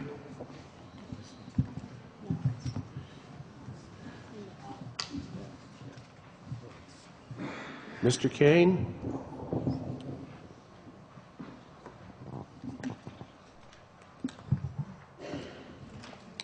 Okay, if you go to page 178 and also 179 of the town report, you can see the listings of the total indebtedness of the town school district through June 30, 2010. And as you'll see, that totals a little over $2.4 million between the balance on the bond payment for renovations done from 1994 to 96, in addition to the energy project for Honeywell, or with Honeywell, and also notes payable. This does not include the portion of the high school's bond that the town of Brattleboro is responsible for, and that is directly from the high school to the town, since Act 130 changed the way funding for the Union School was established. It doesn't flow through the town school district any longer. But on that indebtedness, what I can do is do a mailing to the body. I don't have that right in front of me. But the high school share of the Brattleboro Town share of the high school is approximately 60%. We still have, I believe it's approximately 15 years on the bond to pay for the high school renovation project. The $55 million project, $55.7 million, of which $36 million was bonded. So I can do a mailing to the town rep so you get an idea of what that total debt relates to the high school is. Question is, shall you adopt Article 6? Are you ready for that question?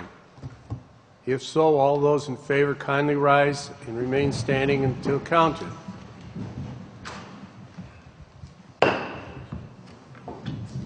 Those opposed, kindly rise and remain standing until counted. The ayes appear to have it. The ayes do have it, and you've adopted Article 6. Article 7. See if the town school district will appropriate out of the audited, unreserved, undesignated fund balance the sum of $200,000 for the purpose of reducing the tax rate. Chair recognizes Mrs. Atkinson. Thank you, Mr. Moderator. I move that the Town of Brattleboro School District will appropriate out of the audited, unreserved, undesignated fund balance the sum of $200,000 for the purpose of reducing the tax rate. And if there's a second, I'll speak to it briefly.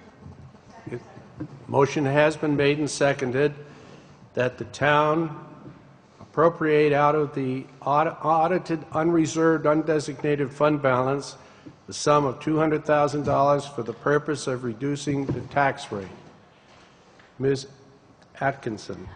We present this article on the advice of Town Attorney Fisher because auditors like to see the bodies designating the reserve fund and then designating any other surplus to the following year's budget. So, thank you. Question is, shall you adopt Article 7? Are you ready for that question? If so, all in favor kindly rise and remain standing until counted.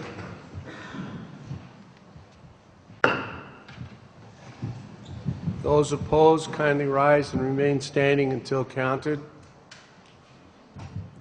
And you have adopted Article 7. Article 8.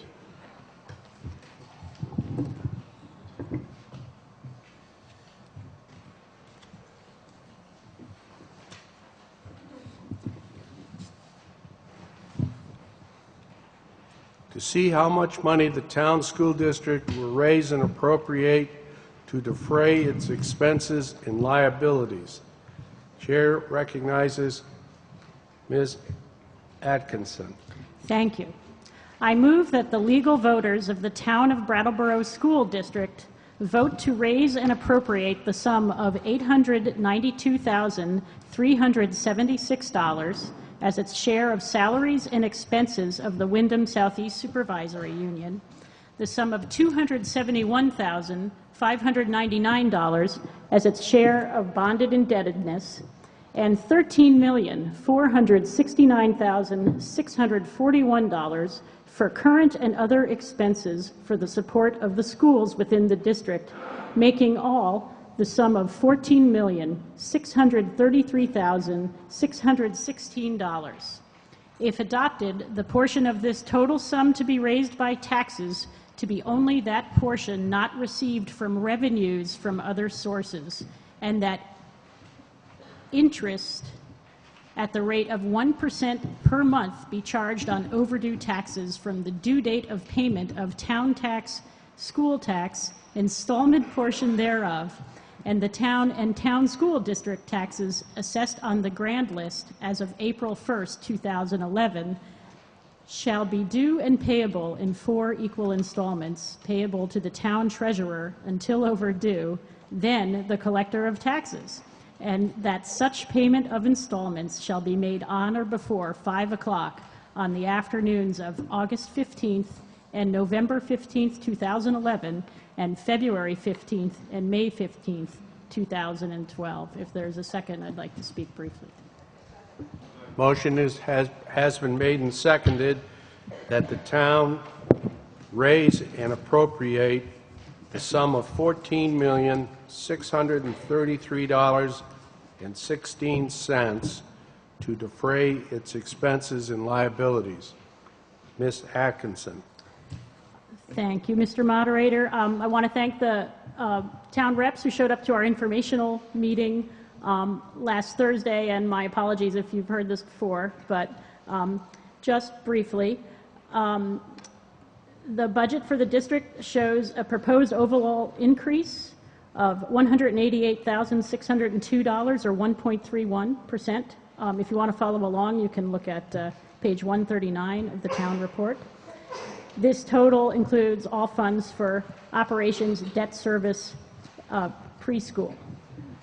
The major increases in this budget are allowances for salary and benefits and staffing. We're in the second year of our negotiated contract, and there is a small increase designated for this year. Staffing changes for the year. We had an increase of a therapeutic interventionist, an increase of 1 full-time FTE working half-time in regular ed and half-time in special ed, an increase of 0.2 FTE for the foreign language program, which has been supported over the years by this body. We had a reduction of 1.5 FTE in speech and language pathology, which has been shifted to the SU, and a reduction of 2 full-time paras. In general, there's been some small increases throughout our line items. The one thing I'd call your attention to is the increase in our WSESU assessment. The money in this line under pays for general business curriculum and assessment, the Jim's office that does this amazing work for us, and English as a second language, psychological services, and speech services. This year we moved Brattleboro Town speech service employees to the SU, and that allows those employees to work more broadly in the district. It is an efficiency overall for the schools. But because Brattleboro Town has the largest number of students using the services, even though we eliminated those employees from our employment, our assessment in the SU went up a little bit. Overall, our tax rate is down. There's a lot of reasons for that, but some of that is the CLA formula. Overall, I think we've done an outstanding job, if I do say so myself, in trying to offer a level service budget that is going to continue to give our students a broad curriculum and build their success as they go on into the middle school and high school. And just a brief thank you to the administration for all their work in putting this together, and I'll entertain any questions. Thank you. Question is, shall you adopt Article 8?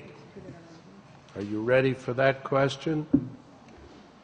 If so, all those in favor signify by saying aye, or by standing to signify your affirmative vote.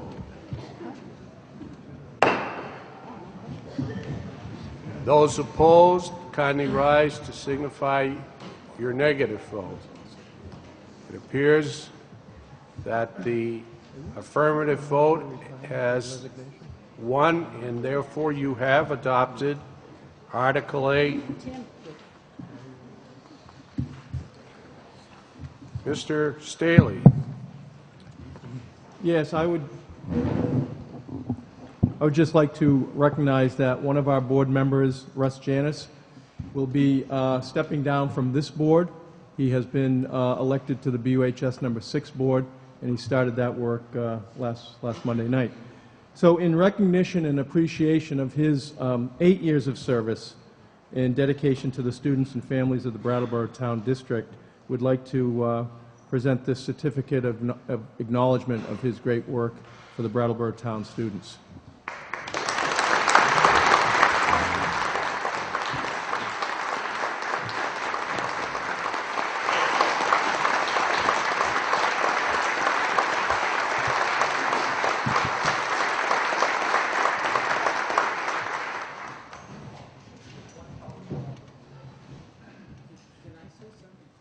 You may.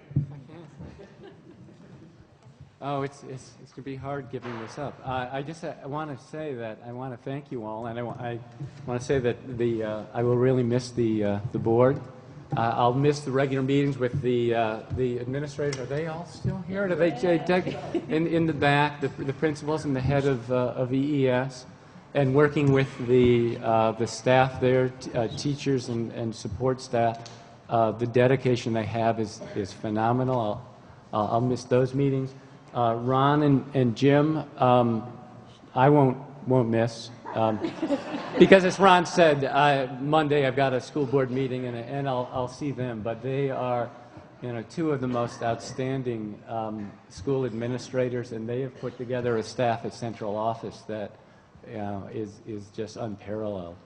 And finally, one thing that I'll miss is the town meeting. And you know, I can be a rep, but standing up, being up here. I mean, I know at the high school, there's always wondering how many people will show up and who will show up. You know, during my years, both as, my years as chair and the years before and after, you always knew who was going to be coming. You know, some of the faces, there's some new faces that are here, and some aren't, but you knew that there would be a broad, good representation of the voters, people who are interested and educated and ask really good questions and make terrific suggestions, and that has been a real blessing to be on this board and to appear before you, and the representation that you do of the voters of Brattleboro. And the town is, you know, with all the different issues that come up, it's respectful, it's thoughtful, and it's been proud years of service on this board, and I'm proud to be a resident of Brattleboro. So thank you very much. Thank you.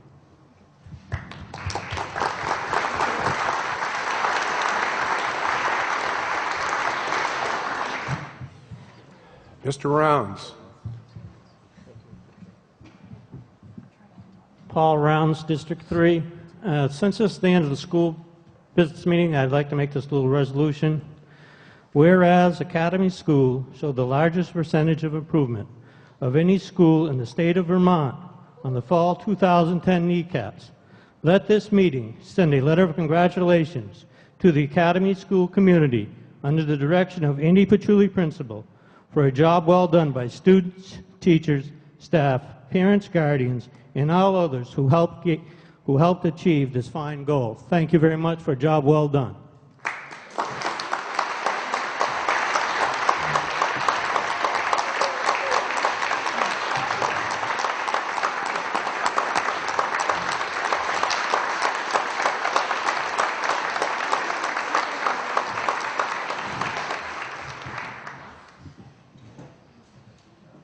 I assume we can record that that resolution was unanimously adopted. Thank you. Article 9, to act on the auditor's report. Mr. DeGray. Thank you, Mr. Moderator. And before we start with the town portion, may I recognize Barb Sontag for 1 minute, please?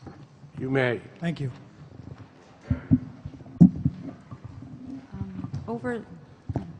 Over the last 5 years, I've had, and I think we all have had, the distinct pleasure of working with a very professional and actually pretty funny person. That's John Leisenring to my left. John is going to be retiring again in July. And I just want to acknowledge and recognize the great work. When John came to the town, he brought with him a wealth of knowledge in municipal finances. Over the course of the 5 years, he has helped us reduce our audit findings, address our issues. He has tightened our the oversight and our internal controls. He has done, I think, an excellent job of educating me, the department heads, our select board, and I think even a little bit this body on how we should be managing the municipal finances. He has taken on some immensely complicated projects, financially complicated projects that go, I think, unnoticed by citizens, and they go unnoticed by citizens, and that is because he's doing such a great job. The Tri-Park Water and Wastewater Project was an immensely complicated financial project that he has actually worked through and has done a great job on. There were a number of funding sources, a number of different reporting, and it was just an immensely complicated project. the same is true now with our wastewater treatment plant project.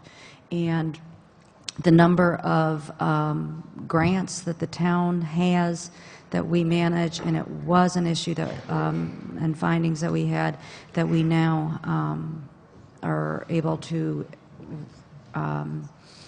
track and report, if not monthly, then quarterly to the board, depending on how they like it.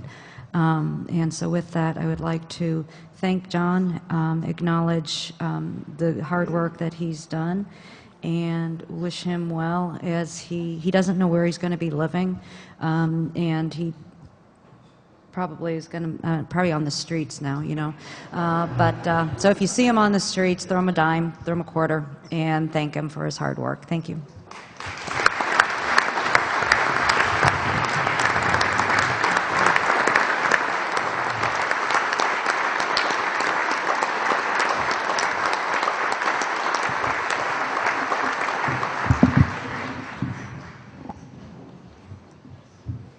Mr. Leisenring.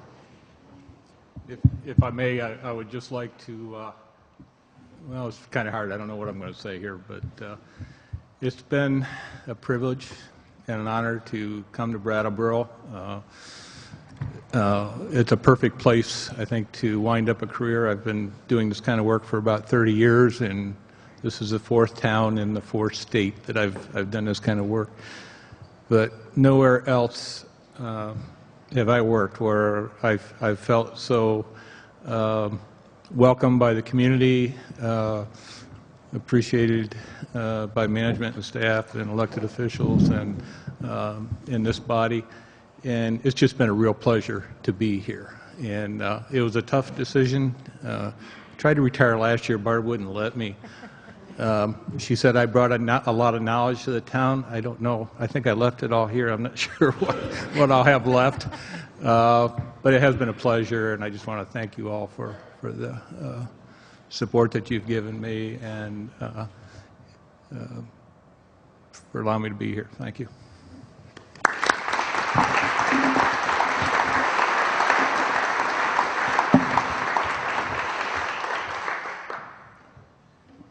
Mr. DeGray, Article 9. Thank you, Mr. Moderator. I move that the auditor's report be accepted as printed. Motion's been made and seconded that the auditor's report be accepted as printed. Are you ready for that question? If so, all those in favor kindly rise and remain standing until counted.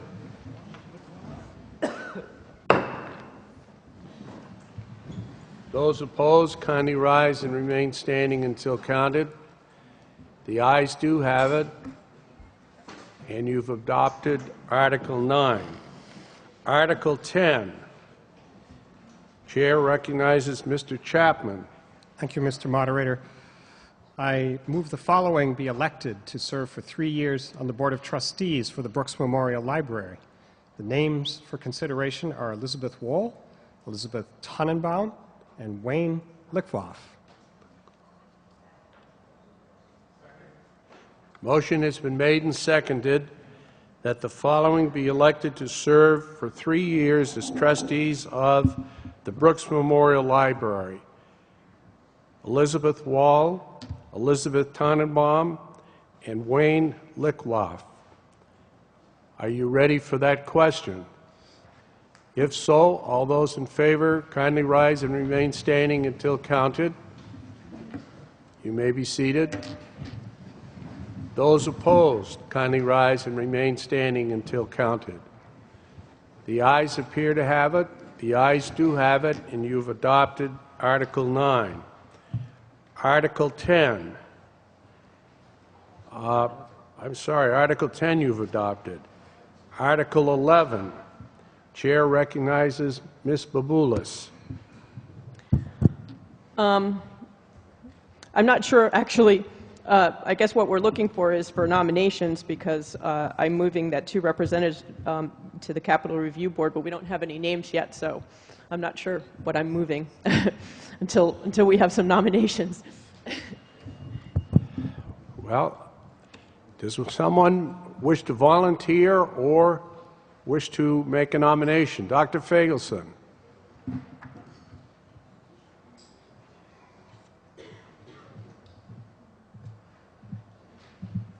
Fagelson, District 1. Despite the 2 arduous years I have spent on this board, with the many, many, many meetings and much work that we have to do, I would sacrifice myself for another year.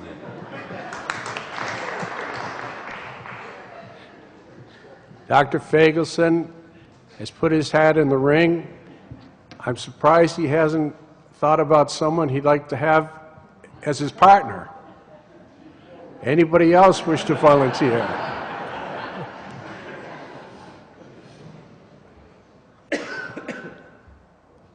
Mrs. Fagelson. All right.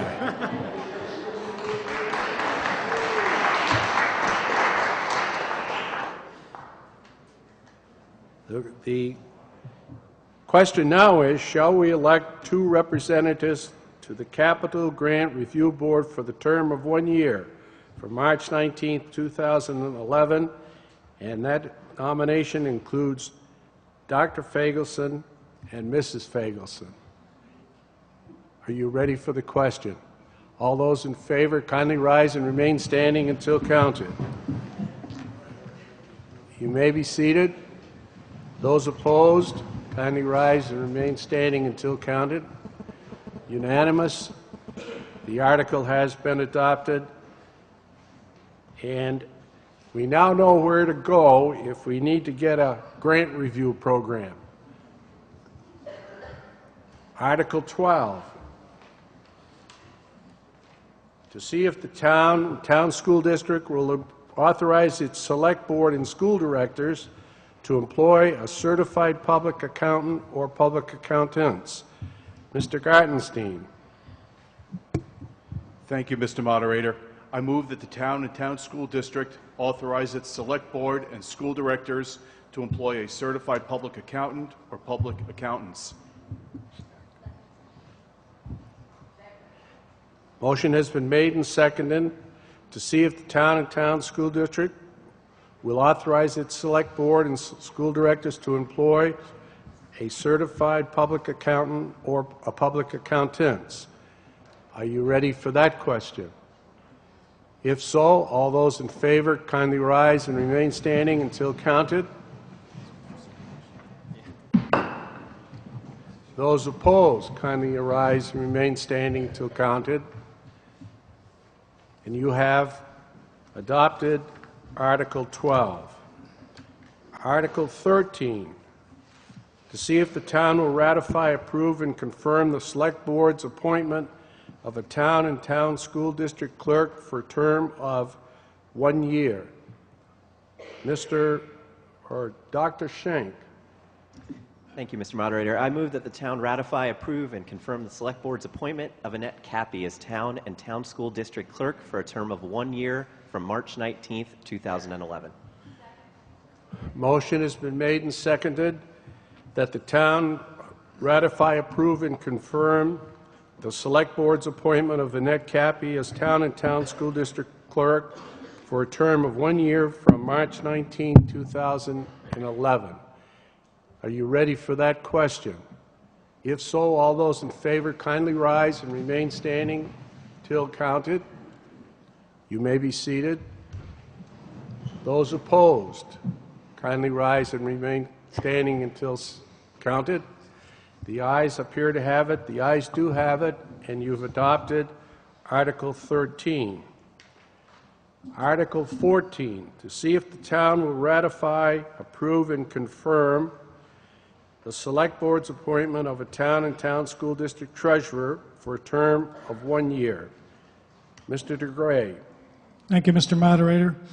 I move that the town ratify, approve, and confirm the Select Board's appointment of John Leisingring as town and town school district treasurer for the term of 1 year from March 19th, 2011. Is there a second?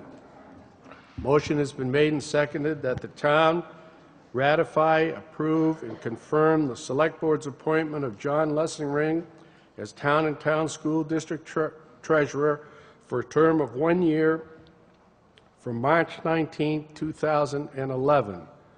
Are you ready for that question? If so, all those in favor kindly rise and remain standing until counted. You may be seated. Those opposed, kindly rise and remain standing until counted. It appears that you have adopted the resolution, and Mr. Leisering is confirmed as Town School District Treasurer. Article 15, Chair recognizes Mr. Chapman.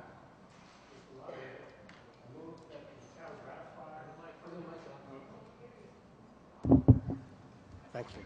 Mr. Moderator, I move that the town ratify, approve, and confirm the Select Board's appointment of the law firm of Fisher & Fisher as town attorney for a term of 1 year from March 19, 2011. Is there a second? Motion has been made and seconded that the town ratify, approve, and confirm the Select Board's appointment of Fisher & Fisher as town attorney for the term of 1 year from March 19, 2011. Are you ready for that question? If so, all those in favor kindly rise and remain standing until counted. You may be seated. Those opposed, kindly rise and remain standing until counted. You may be seated. The ayes have it. The ayes do have it, and you have ratified and confirmed the appointment of Fisher & Fisher as town attorneys. Article 16. Chair recognizes Ms. Boubulis. Thank you, Mr. Moderator. I move that the salaries of the Select Board be set at $2,000 each, $2,000 each, and that the salary of the chairperson be set at $3,000, and that the Select Board be authorized to fix the salaries of all other town officers for the 2011-2012 fiscal year. Motion has been made and seconded that the town set the salaries of the Select Board at $2,000 each, and that the salary of the chairperson be set at $3,000, and that the Select Board be authorized to fix the salaries of other town officers for the year 2011-2012 fiscal year. Are you ready for that question? If so, oh, Mr. Dimes. Kurt Dimes, District 2. I believe that the Select Board has a very hard job, and that the Select Board members should receive a much higher salary commensurate with the difficulties of their position. Especially in the last couple years, it's been obvious to many of us that the job is very demanding. The pay-as-you-throw initiative was a great idea, and I don't think the Select Board had time to really make it happen the right way. Particularly 2 marches ago, they were set to start public education on that program, and they just didn't have time. I think the $2,000 and $3,000 figures might be from 1860 or something. It's about time they got a raise. Question is, shall you adopt Article 16? Mr. Agavi.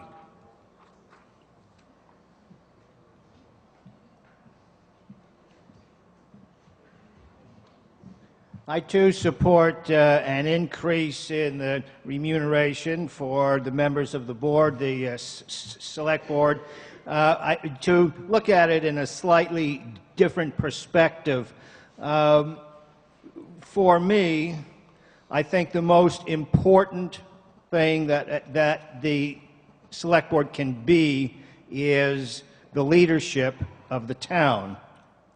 And I think the most important issue for every one of us in this room is the future of this town. And I don't think in the manner in which we sort of compensate the board, we almost define the position as minor, as unimportant, as with very minimal expectations. And because this is what we do, that's what we get. And so we get year after year after year Select Boards who feel that primarily their job is to fix the potholes. And I feel it's time to begin compensating the board more and expecting a lot more. Question is, shall you adopt Article 16? Dr. Fagelson?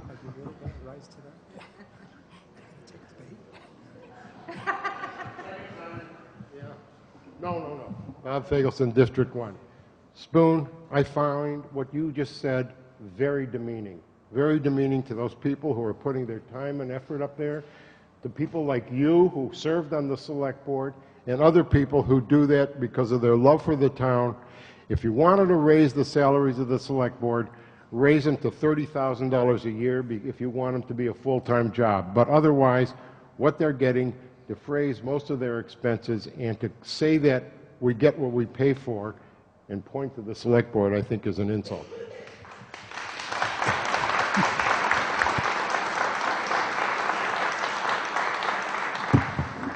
Question is on Article 16. Mr. Wilmerding.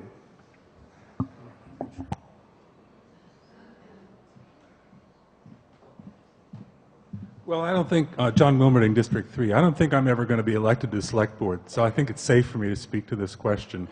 I think that Dora Bubalis is correct in identifying the Select Board as the executive of our town government.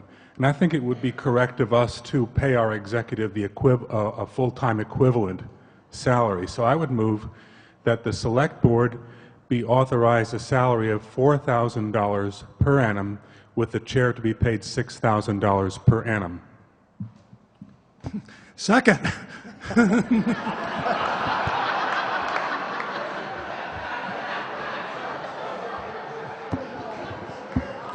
A motion. I'm going to be the new chairman of your campaign committee when you decide to run next year. A motion has been made and seconded that the article be amended so that the members would be paid $4,000 and the chairperson would be paid $6,000. Mr. Franks.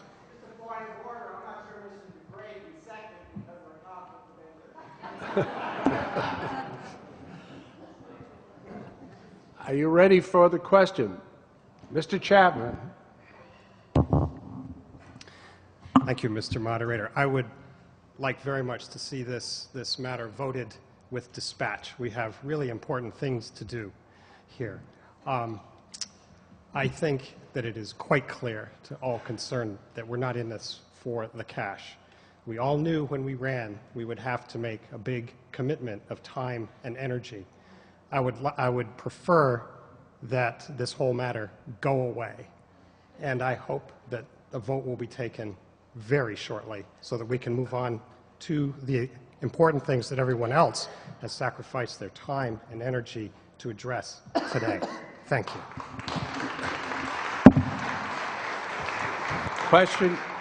Question is, shall you amend Article 16 as recommended by Mr. Wilmerding? Mr. Cummings.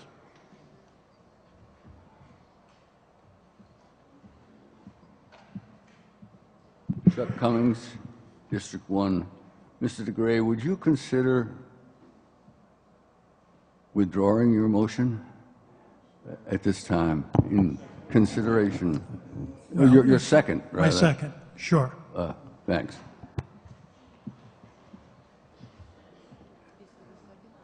Now, Mr. DeGray has withdrawn his second. Does anyone else want to make a second? Meg, we have a second over here, so the recurring question is, shall you adopt Article 16 as recommended by Mr. Wilmerding? Mr. McCarty? Mr. McCarty moves that the rules be suspended and that debate cease. All in favor of ceasing debate, kindly rise and remain standing until counted.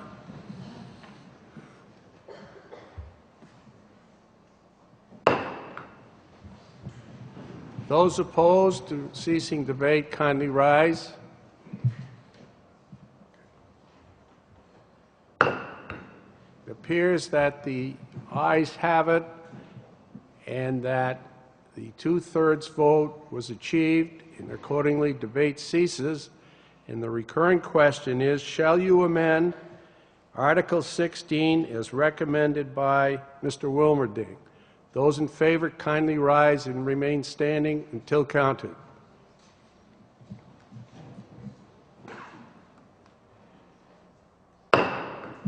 Those opposed kindly rise and remain standing until counted.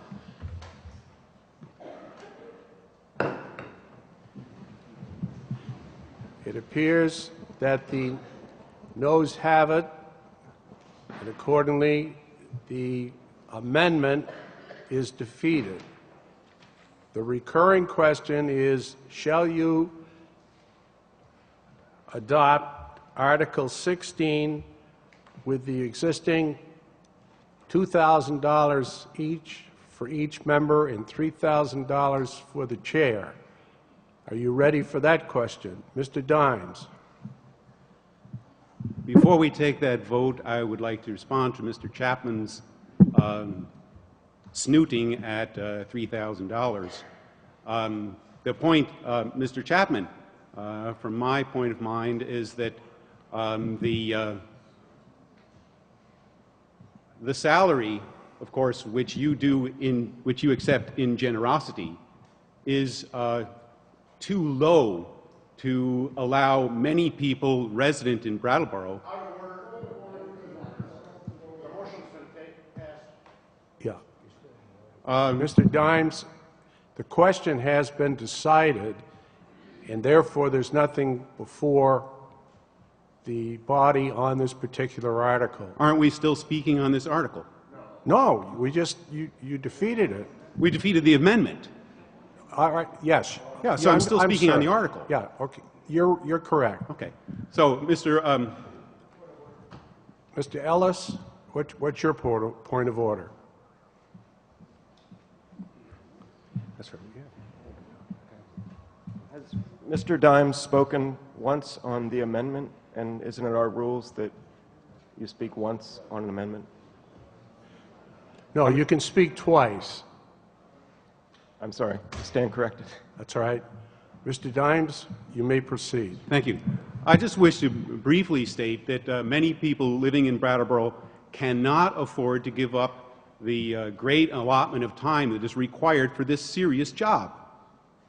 So the low salary effectively excludes many thousands of people in Brattleboro from serving on the board.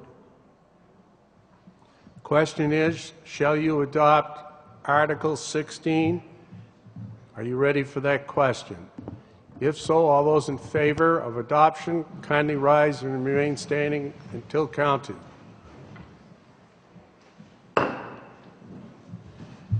Those opposed, kindly rise and remain standing until counted.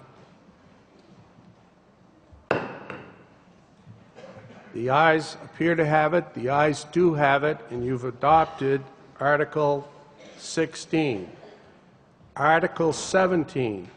Chair recognizes Mr. Gartenstein. Thank you, Mr. Moderator. I move that the town, pursuant to 24 VSA Section 2804, establish a reserve fund to be under the control and direction of the Select Board for the purpose of funding in advance post-employment benefits. Is there a second? Motion has been made and seconded that the town, pursuant to 24 VSA Section 2804, establish a reserve fund to be under the control and direction of the Select Board for the purpose of funding in advance post-employment benefits. Mr. Gartenstein. Thank you, Mr. Moderator. I'd like to ask Mr. Leisenring to speak to the liability that's showing on the audit report and the reason for establishment of this reserve fund. Mr. Gartenstein yields to Mr. Leisenring. Mr. Leisenring. I would call your attention to pages 122 and 123 of the town report, where there is a note to the financial statements that lists our liability for this benefit. Let me explain first of all, this is a new reporting requirement that the town is complying with, and it is admittedly kind of surprising when we actually did the calculation. Basically what we're looking at is the cost of health insurance that we provide, our share of the cost of the health insurance that we provide to our retired police and firefighters. Because they have a shorter career span, they're eligible to retire, some after 20 or 25 years. They're eligible to retire at 50 or 55, depending on their contract.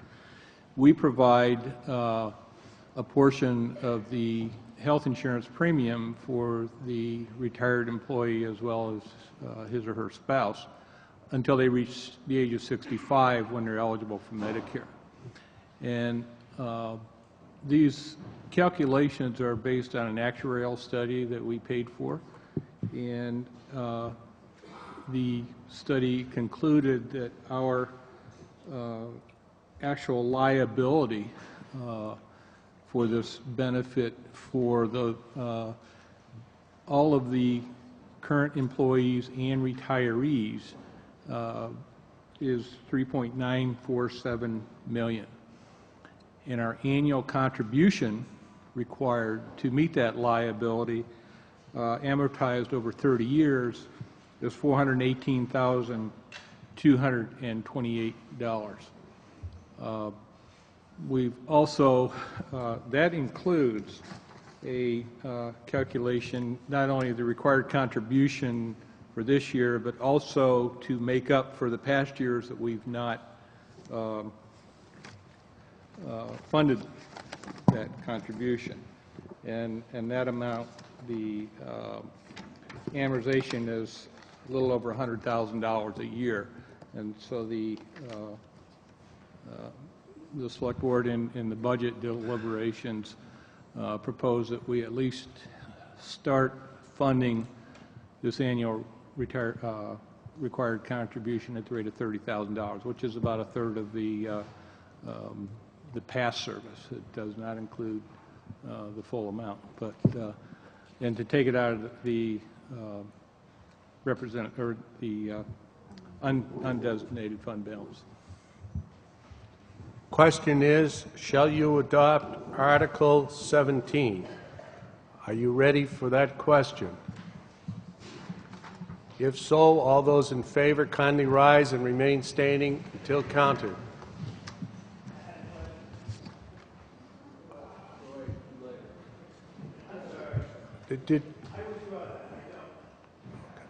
Okay. All those opposed? The ayes appear to have it. The ayes do have it, and you've adopted Article 17. Article 18. Chair recognizes Dr. Schenk.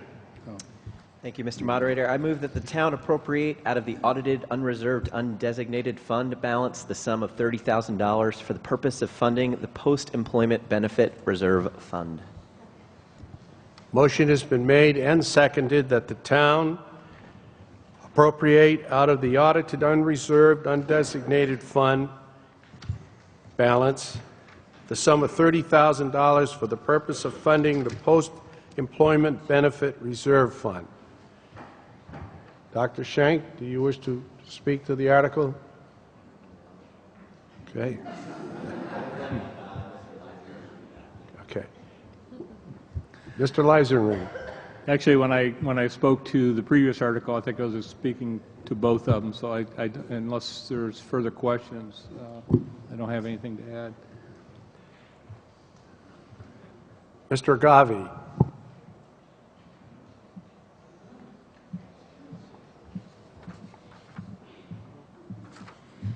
Again, we get back to the undesignated, unreserved fund and that same problem of having no policy or guidelines about how to use it. We need, what we've heard is that we're going to need about $100,000 per year, every year, to maintain the fund. And so I guess the assumption is that we're going to put 30,000 of that from the unreserved fund into it and 70,000 more from taxes. There was nothing said about what's going to happen in future years, but I presume that we are not going to debate every single year about taking $30,000 more out of the unreserved fund for a health benefit. Insofar as I know, all health benefits are just part of normal operating expenses. And from here on out, I assume that all of the money for this fund will come out of normal operating expenses.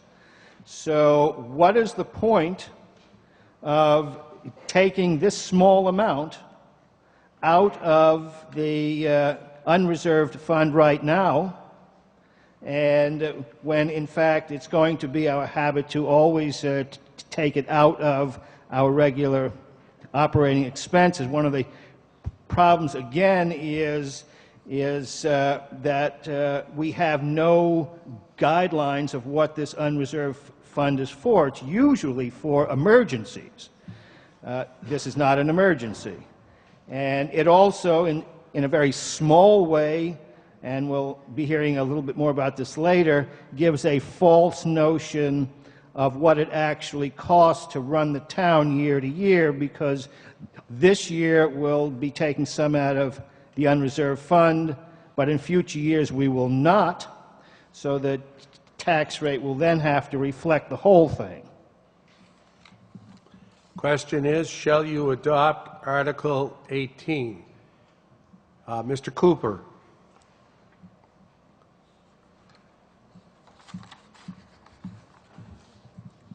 Thank you, Mr. Moderator. Peter Cooper, District 1.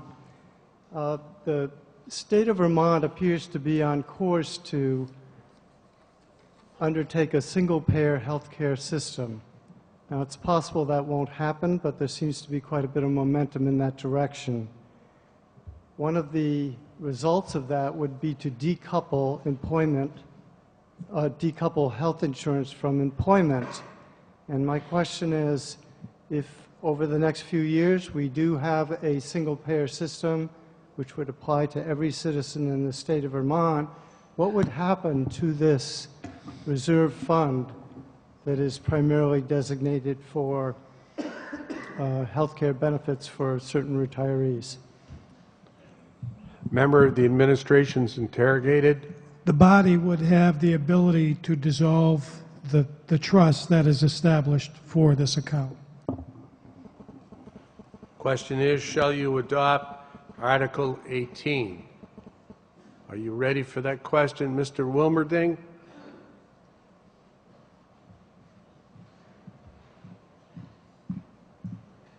John Wilmerding, District 3. I'd like to thank Spoonagabe for raising the concerns that he has. And it raises one additional question in my mind, and that is, assuming that the total obligation or encumbrance to the town of health insurance for its retired employees is going to exceed the small amount that we're appropriating today, at what point will we appropriate more money into the reserved fund for health insurance so that that fund becomes the source of payments for the health insurance instead of the general operating fund? Member of the administration's interrogated. Mr. Leisering. Let me make sure that one thing is clear. We are funding now all of, we're on a pay-as-you-go. So for the current retired employees, we are paying the premium. This is a liability. The purpose of this fund is to set aside, because we're estimating our health insurance subject to change if a single payer comes in. I don't know how that will impact. The health insurance continues to rise. Our estimate is based on 9% per year. This is to ensure that there's money in the future. As far as when, that is a matter for the Select Board and this body to determine in the future. The $30,000 that we're setting aside now, again, is the first step. And that's a question you're going to be struggling with, I think, every year. Question is, shall you adopt Article 18? Are you ready for that question? Mrs. Davison?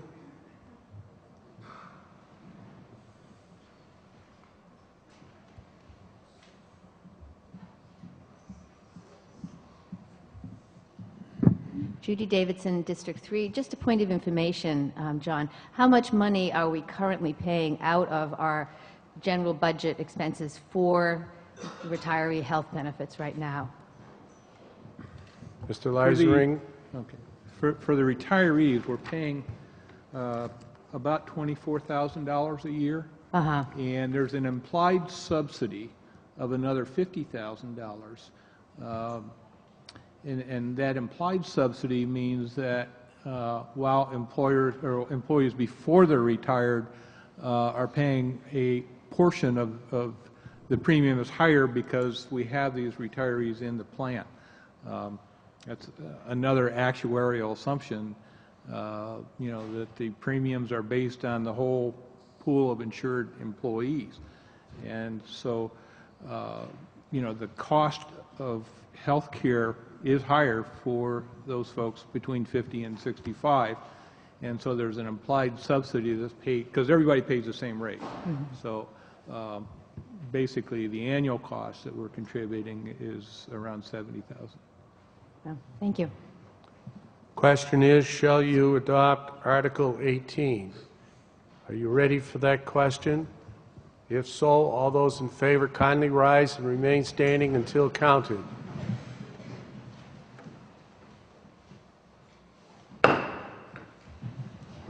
Those opposed, kindly rise and remain standing until counted.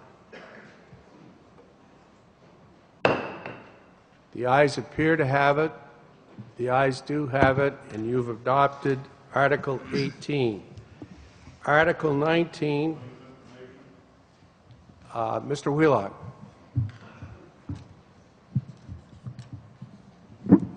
Marshall Wheelock, District 2. My point of information is in the form of two questions. The first is, where do we turn in our survey sheets? And the second is, would it be inappropriate to suggest the chair consider adjourning for lunch rather than starting in on Article 19 at this point, which could run on for a while? Answer to the first question, the surveys for Senator Doyle's pool, you can leave out on one of the tables behind the Select Board's table. Let's just take a vote. All those in favor of recessing until 1 o'clock signify by saying aye, or standing. Better stand. I can make the vote easier. Okay. All those opposed? Jeez. The ayes appear to have it. The ayes do have it, so we'll stand in recess until 1 o'clock.